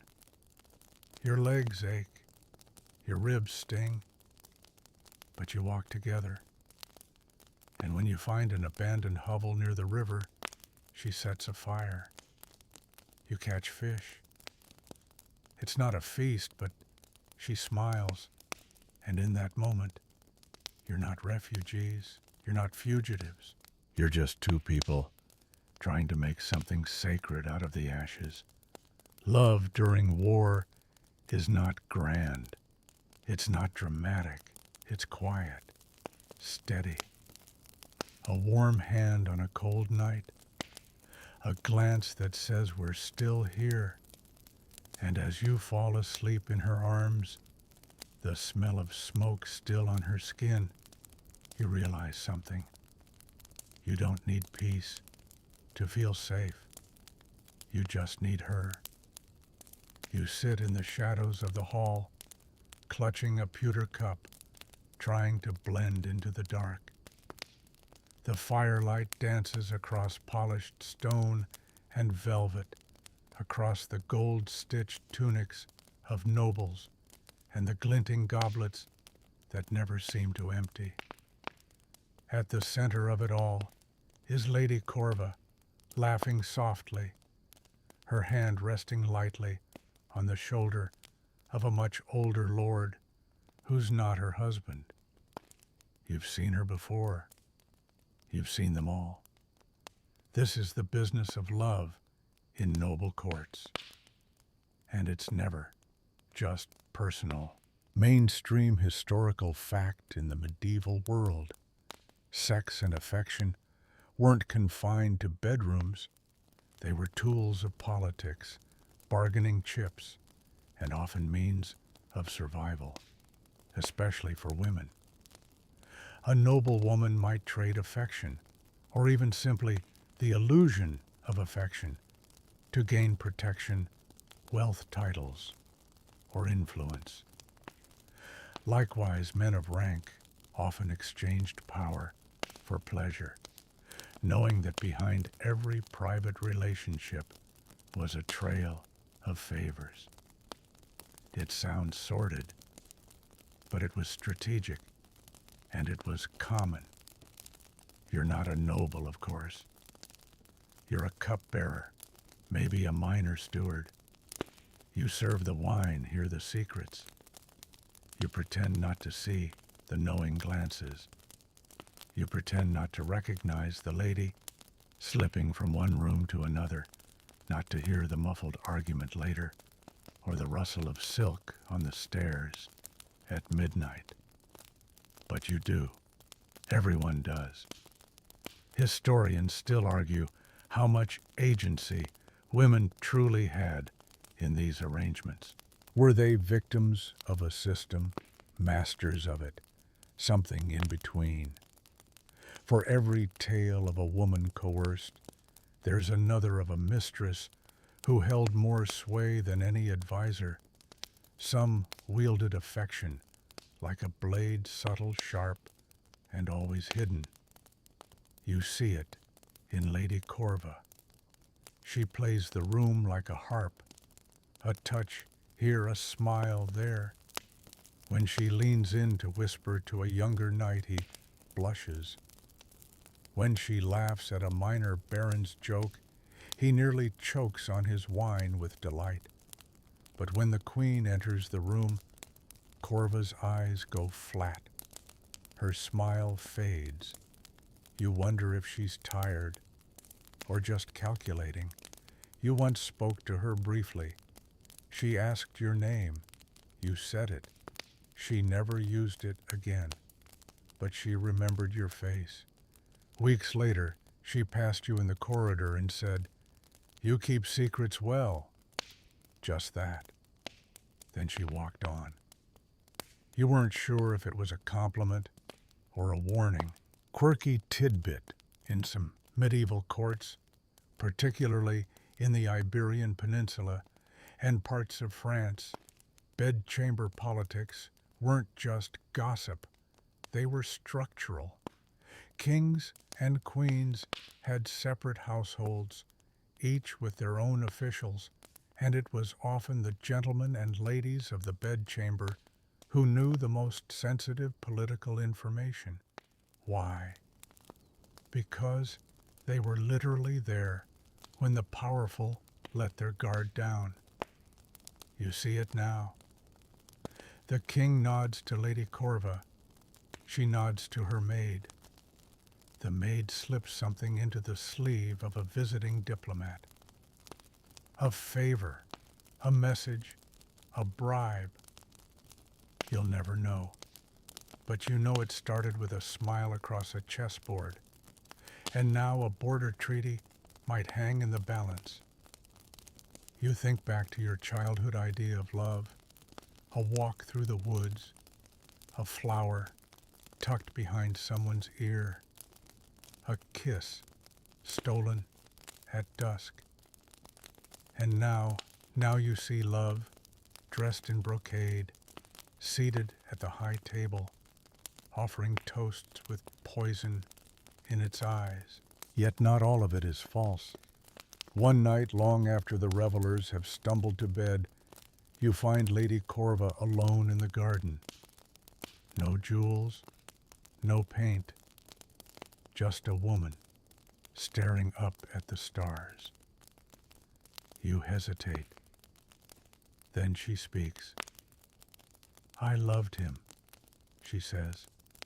No preamble, no name. He died at Crécy. He never even saw me again. Now I make sure no one ever holds that kind of power over me. She doesn't cry. She doesn't need to. The pain in her voice is older than tears. You nod, though she's not looking at you. Then she turns, and just for a second, you see her smile.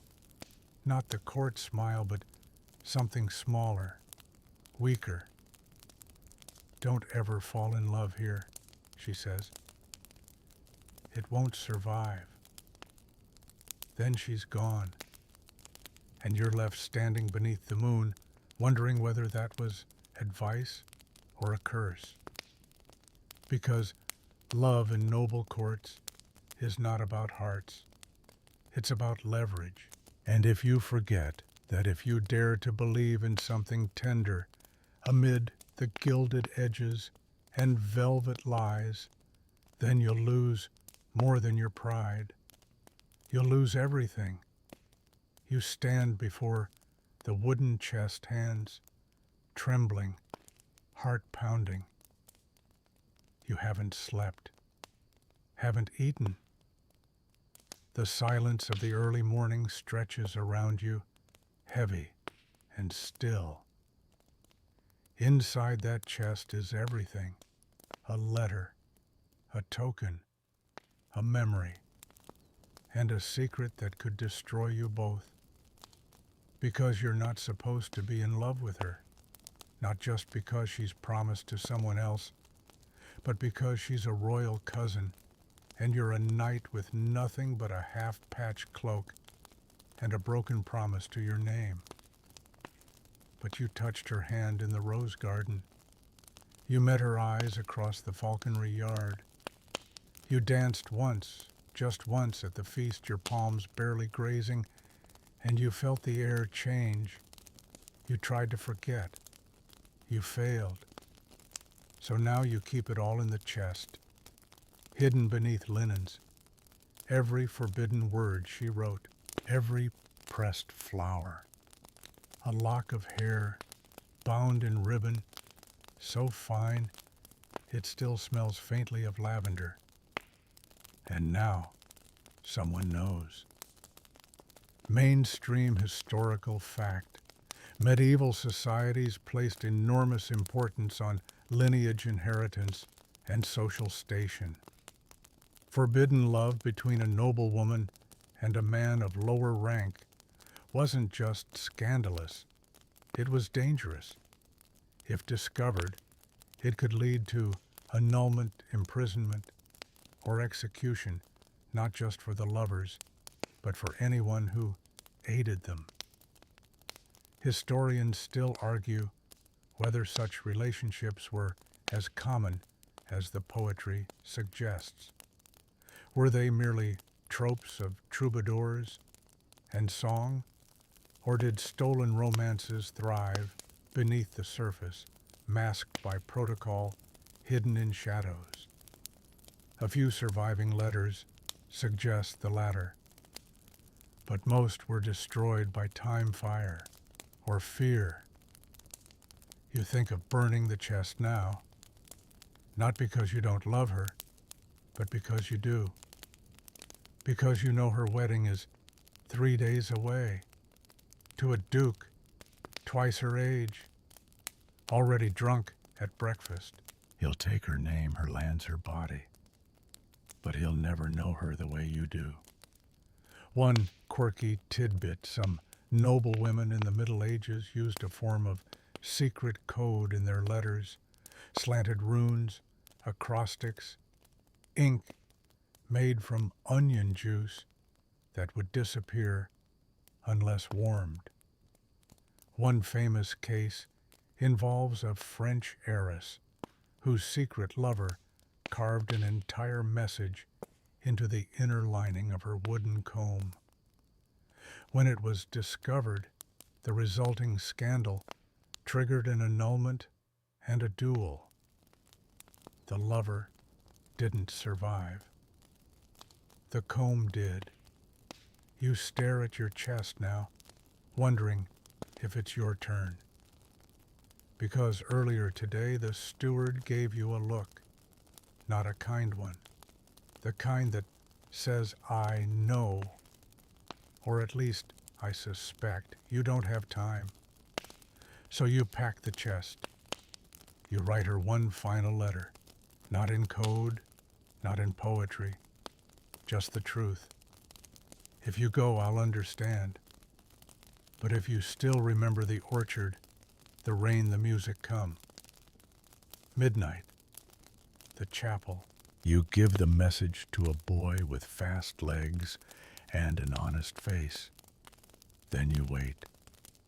Midnight comes, and with it, thunder. You stand beneath the crumbling arch of the chapel ruins, soaked through, heart cracking open with every passing moment. No one comes, not for a while. And then footsteps. She's there. No jewels, no crown, just a cloak and a face streaked with rain and tears. You don't speak. You just hold each other. The chapel smells of old stone and wet moss. The thunder rolls like warning drums in the sky. You press your forehead to hers and whisper, we don't have to run. She says, I already did. You leave that night. No horses, no procession, just mud and silence and the weight of everything you're abandoning. Love, you realize, isn't always about escape. Sometimes it's about choosing what hurts less. And for both of you, staying would have hurt more. Historians don't remember you. Your names are not carved into pillars or mentioned in the back of dusty books. But somewhere, in a chest in a burned village, your letters remain fragile, ink on crumbling parchment. Proof that once love was brave, even when it was doomed. The monastery walls rise above you, gray and solemn, their cold stones slick with rain. Inside, there is chanting, low rhythmic, in Latin, and the sweet, sharp scent of beeswax. It's peaceful here, too peaceful, because behind those walls are men who have sworn to give up the world. And one of them is writing you poetry. You weren't supposed to notice. You came here to deliver goods, spools of thread, winter apples, a jug of wine. You spoke only briefly to the young monk brother Elias, they called him. He handed you a sealed scroll for the abbot, his eyes never quite meeting yours. He thanked you softly. And yet, tucked beneath your own pack, you later found a second scroll. No signature. Just careful lines, warm ink, and a shaky Latin verse that translated roughly to, "If I had been born a bird, I would nest in your hands and forget the sky." You read it twice. Then you read it again. Because monks weren't supposed to feel, and you weren't supposed to read it with your heart pounding. Mainstream historical fact, monastic vows in the Middle Ages were meant to separate body from desire, self from world. But the reality was messier. Monasteries were full of human beings, and some of them wrote love poetry volumes of it. Much survives, anonymous, or written under aliases often directed to unnamed beloveds. It was an outlet, a confession, a longing too sacred or too dangerous to name. Historians still argue whether these verses were always romantic or whether they reflected spiritual yearning cloaked in the language of love. The truth probably varies, because some of those beloveds had names, and some delivered thread and apples. You returned the next week pretending not to know. He said nothing, you said nothing. But the next day you found another scroll. This time shorter. I dream of rain, and you are the thunder. You shouldn't keep them, but you do, tied in a bundle beneath your bed. Quirky tidbit. In one 13th century Irish monastery, a monk named Marianus Scotus left behind marginalia, tiny doodles and scribbles next to sacred texts depicting two clasped hands and the phrase, "Not all vows silence the heart." Scholars debate whether it was a metaphor or a memory, but either way, someone took the time to draw it. Weeks pass. The letters continue. Never signed, never acknowledged aloud. But the eyes that once glanced past you now linger just a moment too long. The hands that once handed you parcels now tremble slightly. Then one evening, a change. A scroll left in your bag says nothing poetic, just a date, a time, a place behind the northern wall where the herbs grow. you go. You shouldn't, but you do. He's there, hood down, face pale. And when he speaks, it's not in Latin. It's in your name. You talk. Just talk. You sit on the low stone wall, your boots scraping moss as he tells you how he ended up behind these walls. A third son, a quiet boy, a heart too soft for war and too wild for silence. He says he tried to be devout. He really did. But sometimes he says, I hear your voice in my prayers. And you want to tell him that you feel the same. But what would that solve? Because love here is impossible. It's a flame under water, a bird in a cage built from your own ribs. You meet again, twice, then thrice, always just talking, always on the edge of something more. You think maybe this is enough, but someone else sees, a gardener, or maybe a novice. You're not sure. But the next time you come to the gate, it's locked. You're turned away. The steward says, Brother Elias is no longer permitted visitors. You ask no questions. You walk away. But days later, at your doorstep, there's one last scroll. Love that lives only in silence is still love. That night you sit alone and read every letter again. Then by candlelight you do something you never thought you would. You write one of your own. You sign it. You walk to the edge of the monastery wall, past midnight, and slip it into the dry stone crack where the wind whistles through. You never hear back. But you still leave bread there once a month. And sometimes when the gate is open, you catch a glimpse of someone in a brown robe pausing just a moment too long near the northern wall. Love in the monastery is quiet. It cannot speak, but it remembers. And sometimes that's enough. You're juggling apples. Not well. Two bounce off the table and roll across the stone floor, while the third thuds into a basket of onions.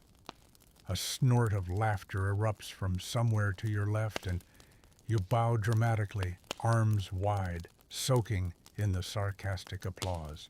This is how it starts. Not with poetry, not with a forbidden letter, or a secret midnight tryst. Just a bad joke, and a woman who laughs. She's the brewer's daughter, sharp-tongued, quick-footed, always one eyebrow raised. You're the court jester, or close enough to it. A fool with a lute and too many opinions. No title, no land. But your wit keeps the nobles entertained, and that's worth more than gold on some days. Except today. Because now the duchess is frowning, and her eyes are on you. Mainstream historical fact, jesters in the Middle Ages weren't just entertainers. They were the only ones allowed to mock the powerful, provided they stayed on the right side of the line. But when it came to personal relationships, especially romantic ones, jesters walked a razor's edge. If they dared to fall for someone above their station or someone attached to a noble, they could go from fool to felon in the span of a single verse. Historians still argue about the real power jesters held. Some say they were confidants' advisors disguised in motley. Others believe most were little more than expendable amusement. But one thing is clear. Everyone laughed until the laughter hit too close to home. And right now, your little flirtation is starting to get dangerous. The duchess calls her forward. You're not supposed to hear what's said, but you see the girl flinch, and later, when you try to joke again, she doesn't smile.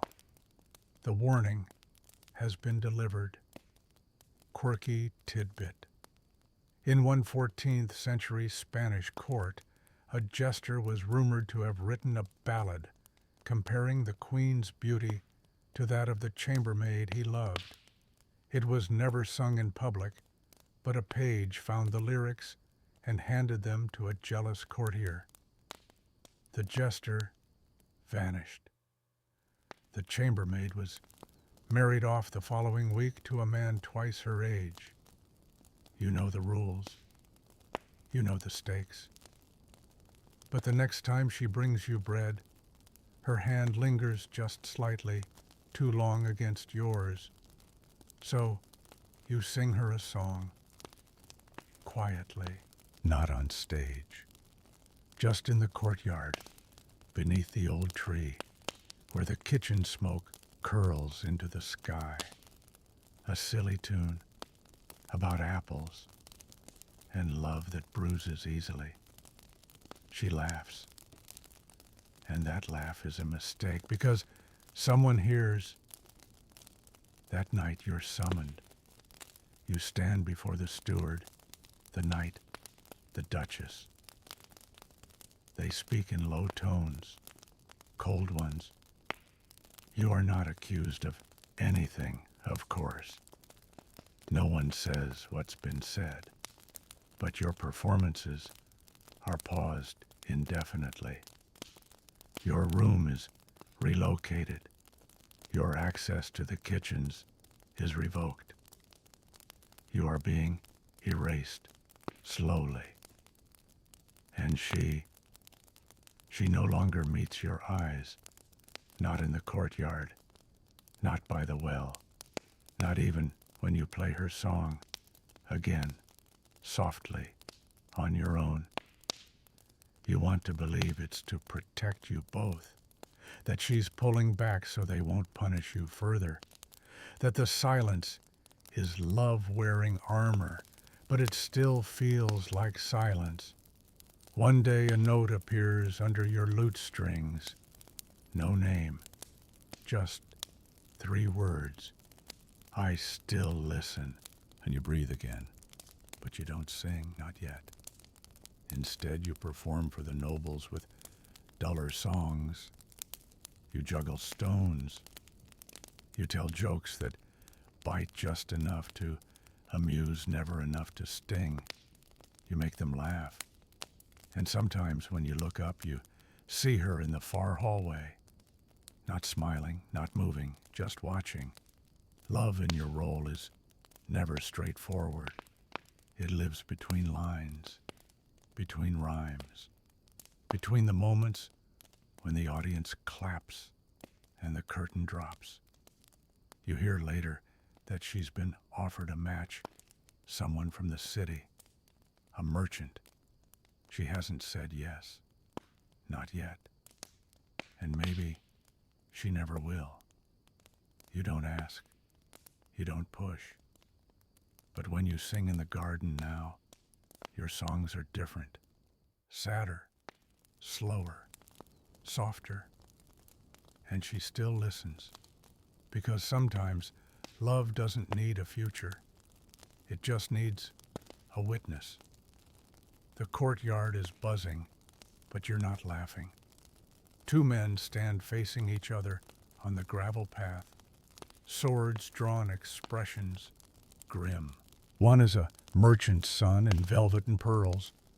The other, your friend, is breathing hard, hands tight, around the hilt of a blade he's never had to use in earnest. All because they both loved the same girl. And she unfortunately loved them both. Welcome to the bloodier side of medieval romance. Tonight's mainstream fact in the Middle Ages jealousy wasn't just an emotion.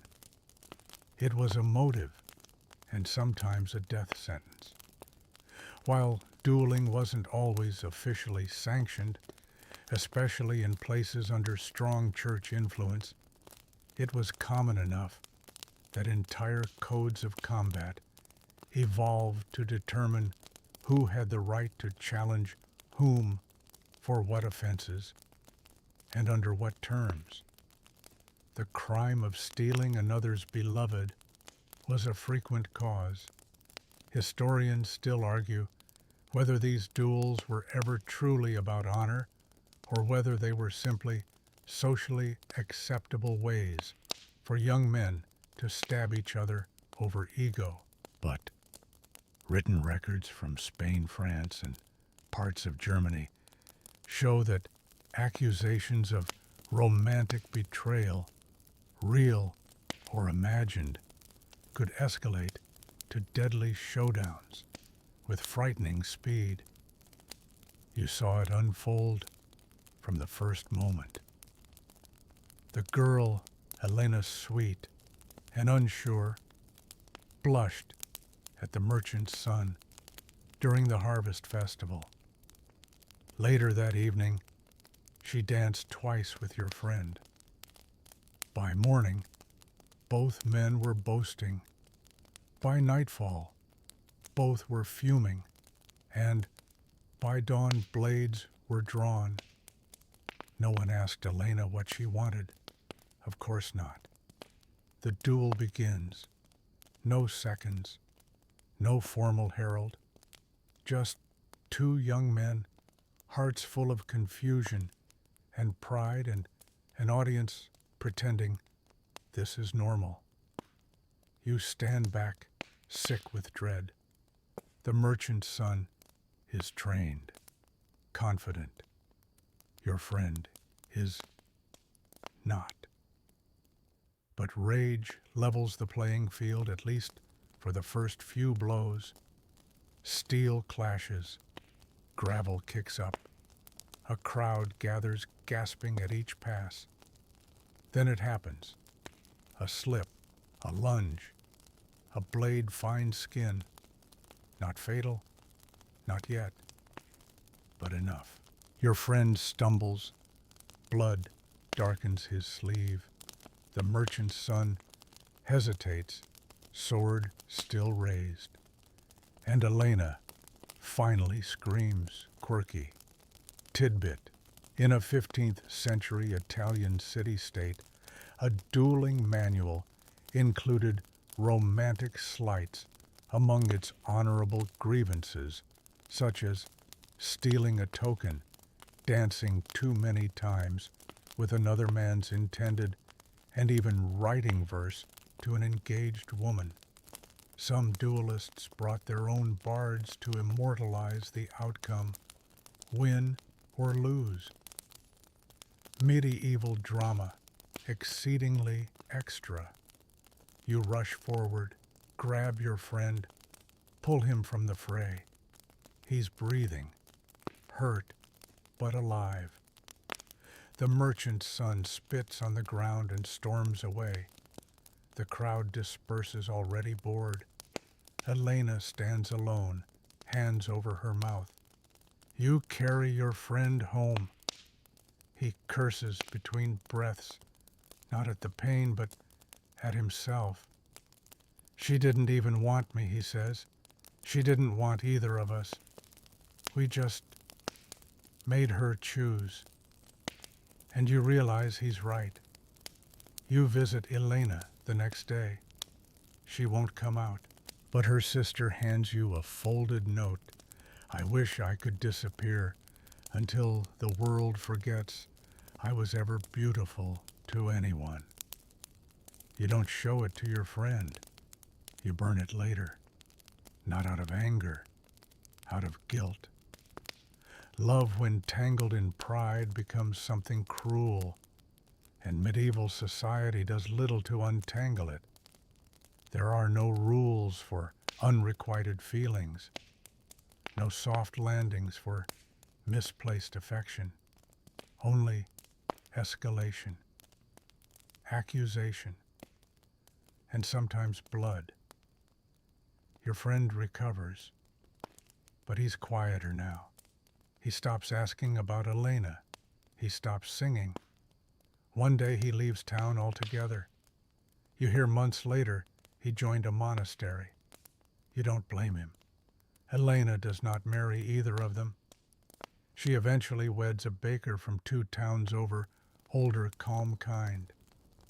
You see her once at market years later. Her eyes are tired, but her laugh is real. You do not speak.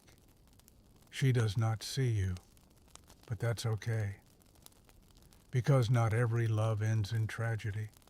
Some just fade, and some stay with you as lessons about pride, about silence, about how quickly affection can twist into obsession when 2 people treat a heart like a prize. Love should never have been a contest, but in your world it often was, and the prize wasn't happiness, it was survival. She's weeping. You can hear it through the shuttered window, soft, broken sobs that stutter in the cold morning air. You know the sound too well by now, because she's pregnant, and she's not married, and the village already knows. You stand just beyond the hedgerow, hidden in shadow, heart hammering against your ribs like a battering ram. You want to go to her. You want to fix this. You want to hold her and say it will all be okay. But it won't. Not here. Not now. Not in this world. Mainstream historical fact: an unmarried pregnancy in the Middle Ages was one of the fastest ways to lose everything status, home safety, even life. For noblewomen, it meant scandal and confinement. For peasant girls, it could mean exile or public penance. And for those who couldn't name the father or who refused to punishment, could be severe. The church offered redemption, but always through shame. Historians still argue how much community enforcement played a role. Some records suggest villagers rallied to protect unwed mothers, hiding them from censure. Others paint a darker picture of women shunned, forced to stand barefoot in the church aisle, holding a candle confessing before a crowd. You know what's coming. The banns were never read. The midwife has been whispering. Her father hasn't spoken in days, just sharp looks and clenched fists. Her mother won't meet her eyes. And you're the father. But no one knows. You hadn't meant for it to happen. It was never supposed to go so far. But you loved her, still do. You were careful, or thought you were. And now you've broken her life wide open. Quirky tidbit. In some medieval towns, if an unwed woman gave birth and refused to name the father, the local court would assign one, usually a man with a reputation for wandering affections. In one recorded case, the accused was pardoned if he agreed to marry her and pay the midwife's fee in grain.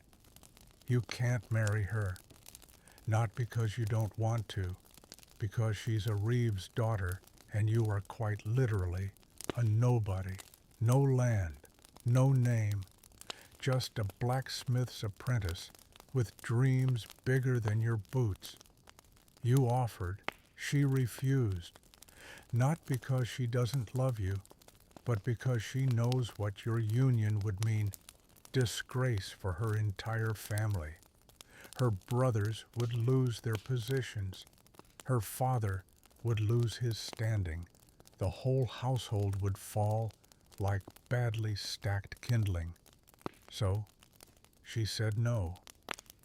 She chose ruin on her own terms.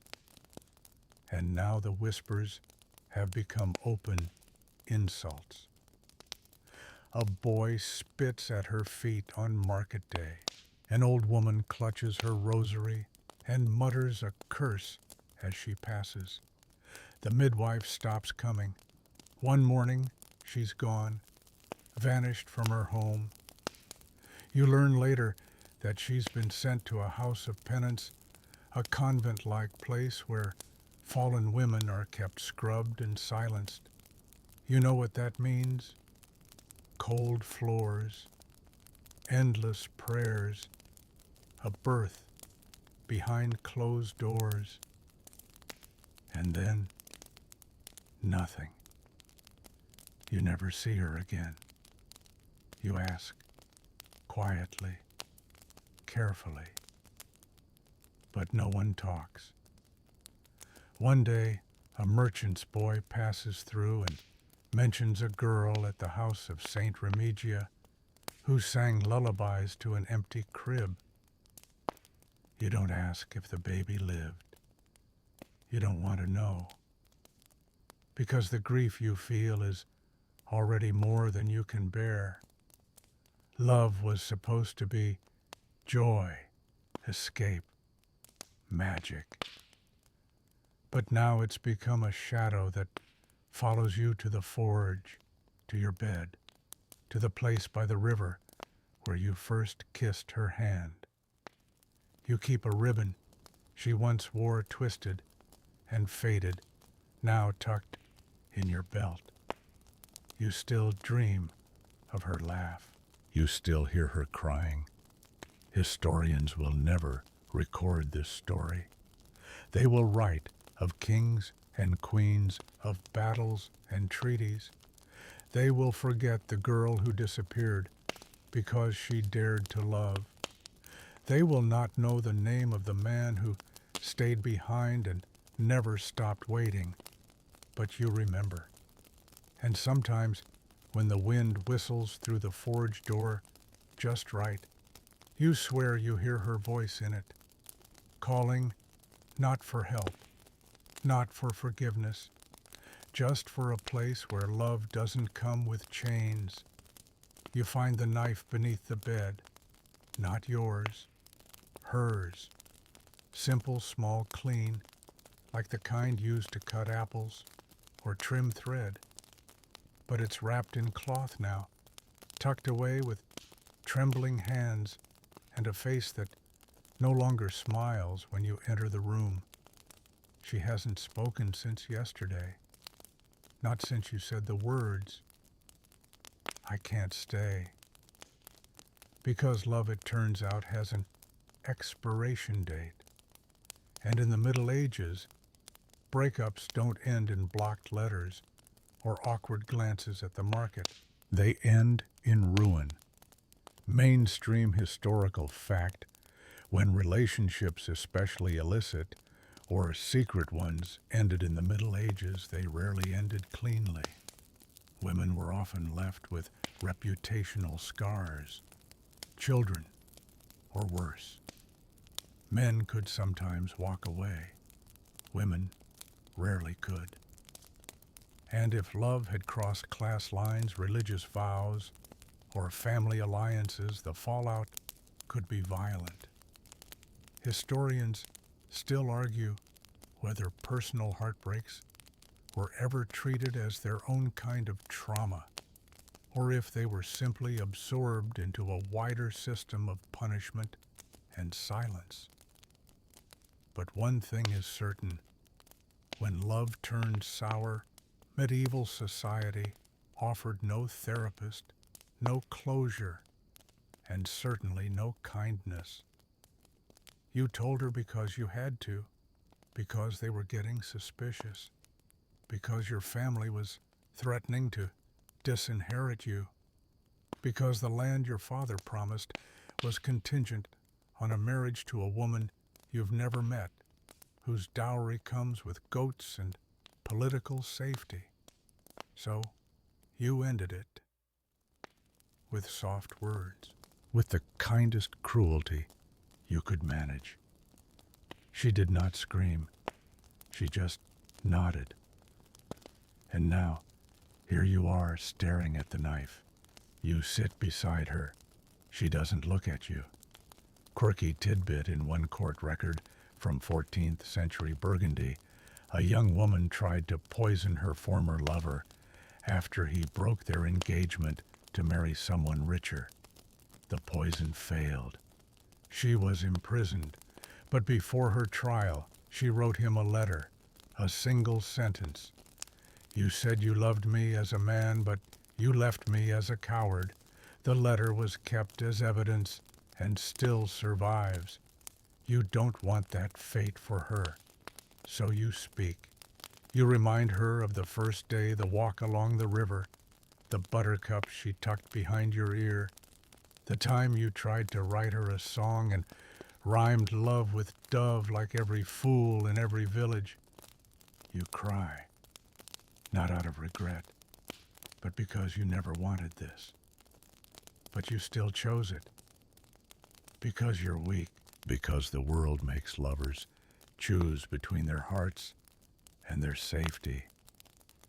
And most choose safety. She finally speaks. Her voice is low, flat. She says she'll be gone by morning. You ask if she needs anything. She says no. You offer to help. She says no. You ask if she'll ever forgive you. She says nothing. And that silence breaks you more than her tears ever could. You leave. Later, you find out she didn't leave the village, just moved to the edge of it. Lives in a hut near the woods, makes tinctures and mends clothes. She doesn't speak to you, doesn't look at you. But one day you find a bundle of dried sage and lavender left at your door. You don't know if it's a peace offering or a goodbye. Maybe both. Love you learn does not always burn out. Sometimes it smolders, slowly, quietly, in the spaces where words used to be. There's no grand ending here, no duel, no punishment, just grief. That slow medieval grief that no one speaks of. The kind that lingers in folded cloth and unwritten letters. The kind that makes you stare at the rain and wonder what would have happened if you'd been brave. You still have the song. You still have the ribbon. But you no longer have her. And in this time, that means you no longer have anything. The old couple sits in the corner of the tavern, close, but not touching. He's sipping from a wooden cup, his hands knotted with age. She's watching the fire, her mouth set in a soft line, eyes somewhere far away. No one pays them much mind, just two elders wrapped in quiet. But you've been told their story, and it doesn't begin here. It begins in secret, behind the stable when they were 16. It begins with bread stolen from the larder, a kiss behind the hay bales whispered, plans spoken while the stars blinked like witnesses above. It begins with two hearts that dared to fall in love when everything around them said don't. And somehow, against everything, they survived. Tonight's mainstream fact, while many stories of love in the Middle Ages end in tragedy, some didn't. We know of real-life couples who defied expectations, married across class lines, or survived scandal by vanishing into smaller towns, changing names, starting new lives. The records are rare, often incomplete, but they exist hidden in birth ledgers, obscure wills, church margins. Historians still argue how often true love managed to win in such a rigid world. Was it 1 in 100, 1 in 1,000? And did they live happily or merely quietly? The truth is blurred by time, but when you find even a single tale, it glows like a lantern in fog.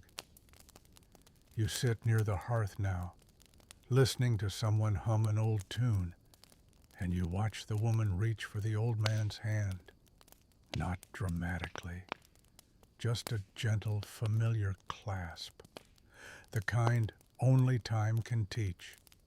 You wonder what they went through, if they had to flee, if they were disowned, if someone once pointed a sword at him, or locked her in a room, or branded them both as fools. You wonder what it cost, and whether now they think it was worth it. One quirky tidbit. In some rural regions of Wales and Scotland, couples who eloped and lived together for a year and a day were considered legally married. No priest, no dowry, just time and shared space. Local custom eventually gave way to church law. But in quiet valleys and forested hills, these hand-fasted pairs carried on unworried by what parchment or priests had to say. Maybe this couple did the same. Maybe they vanished into the woods and built a hut. Maybe they took new names and never looked back. Maybe their families softened, or maybe they never forgave. But in the end, here they are, together, not in a palace, not in a storybook, just in a tavern, warm, quiet, old. You look at your hands at the memories you've carried, some sharp, some tender, all heavy. The letters you burned, the names you never said aloud, the love that bloomed, and the love that broke, and the love that still walks with you, even when no one else can see it. And you realize something.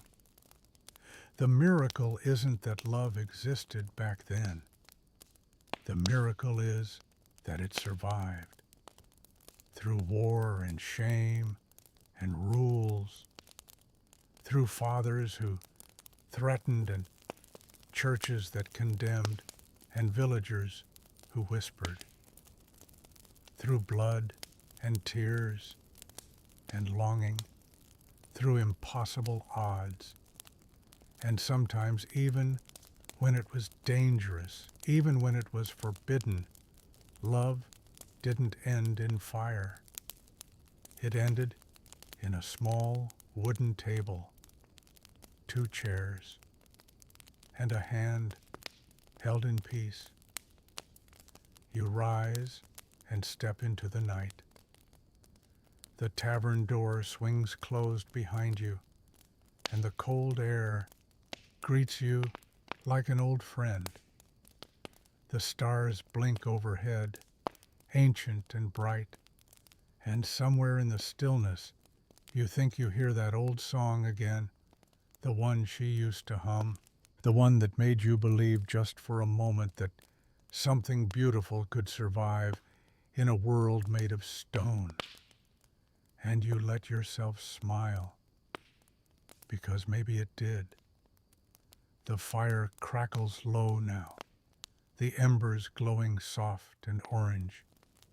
Your breath has slowed. The past lingers like perfume, gentle, faint, bittersweet. You feel the weight of all those stories pressing down, not heavily, but like a blanket, soft, familiar. You remember their faces, the girl at the well, the boy with the letter, the noblewoman who whispered her name only once. the monk who wrote poems by moonlight, the seamstress who stood beside a king, the jester who made her laugh, the nun who prayed in silence for a love she never touched. They're gone now. But their hearts echo, and maybe yours does too. Because no matter how far we've come from castles and cloisters, the ache of wanting someone you cannot have that hasn't changed. The hush of a secret, the thrill of a glance, the weight of what might have been. It still lives in us, in every soft goodbye, in every letter unsent, in every dream that ends before the dawn. So breathe in now. Let the stories fall away. Let the torches dim, the stone corridors fade, the cold abbeys close their doors. You are not there anymore. You are here, safe, still, warm beneath the covers, loved perhaps by someone far away or simply by the memory of love once dared. Let that be enough. Let it be soft. Let it carry you into sleep, not with tears, but with peace. And tomorrow may you rise with the quiet courage of those who once loved in silence.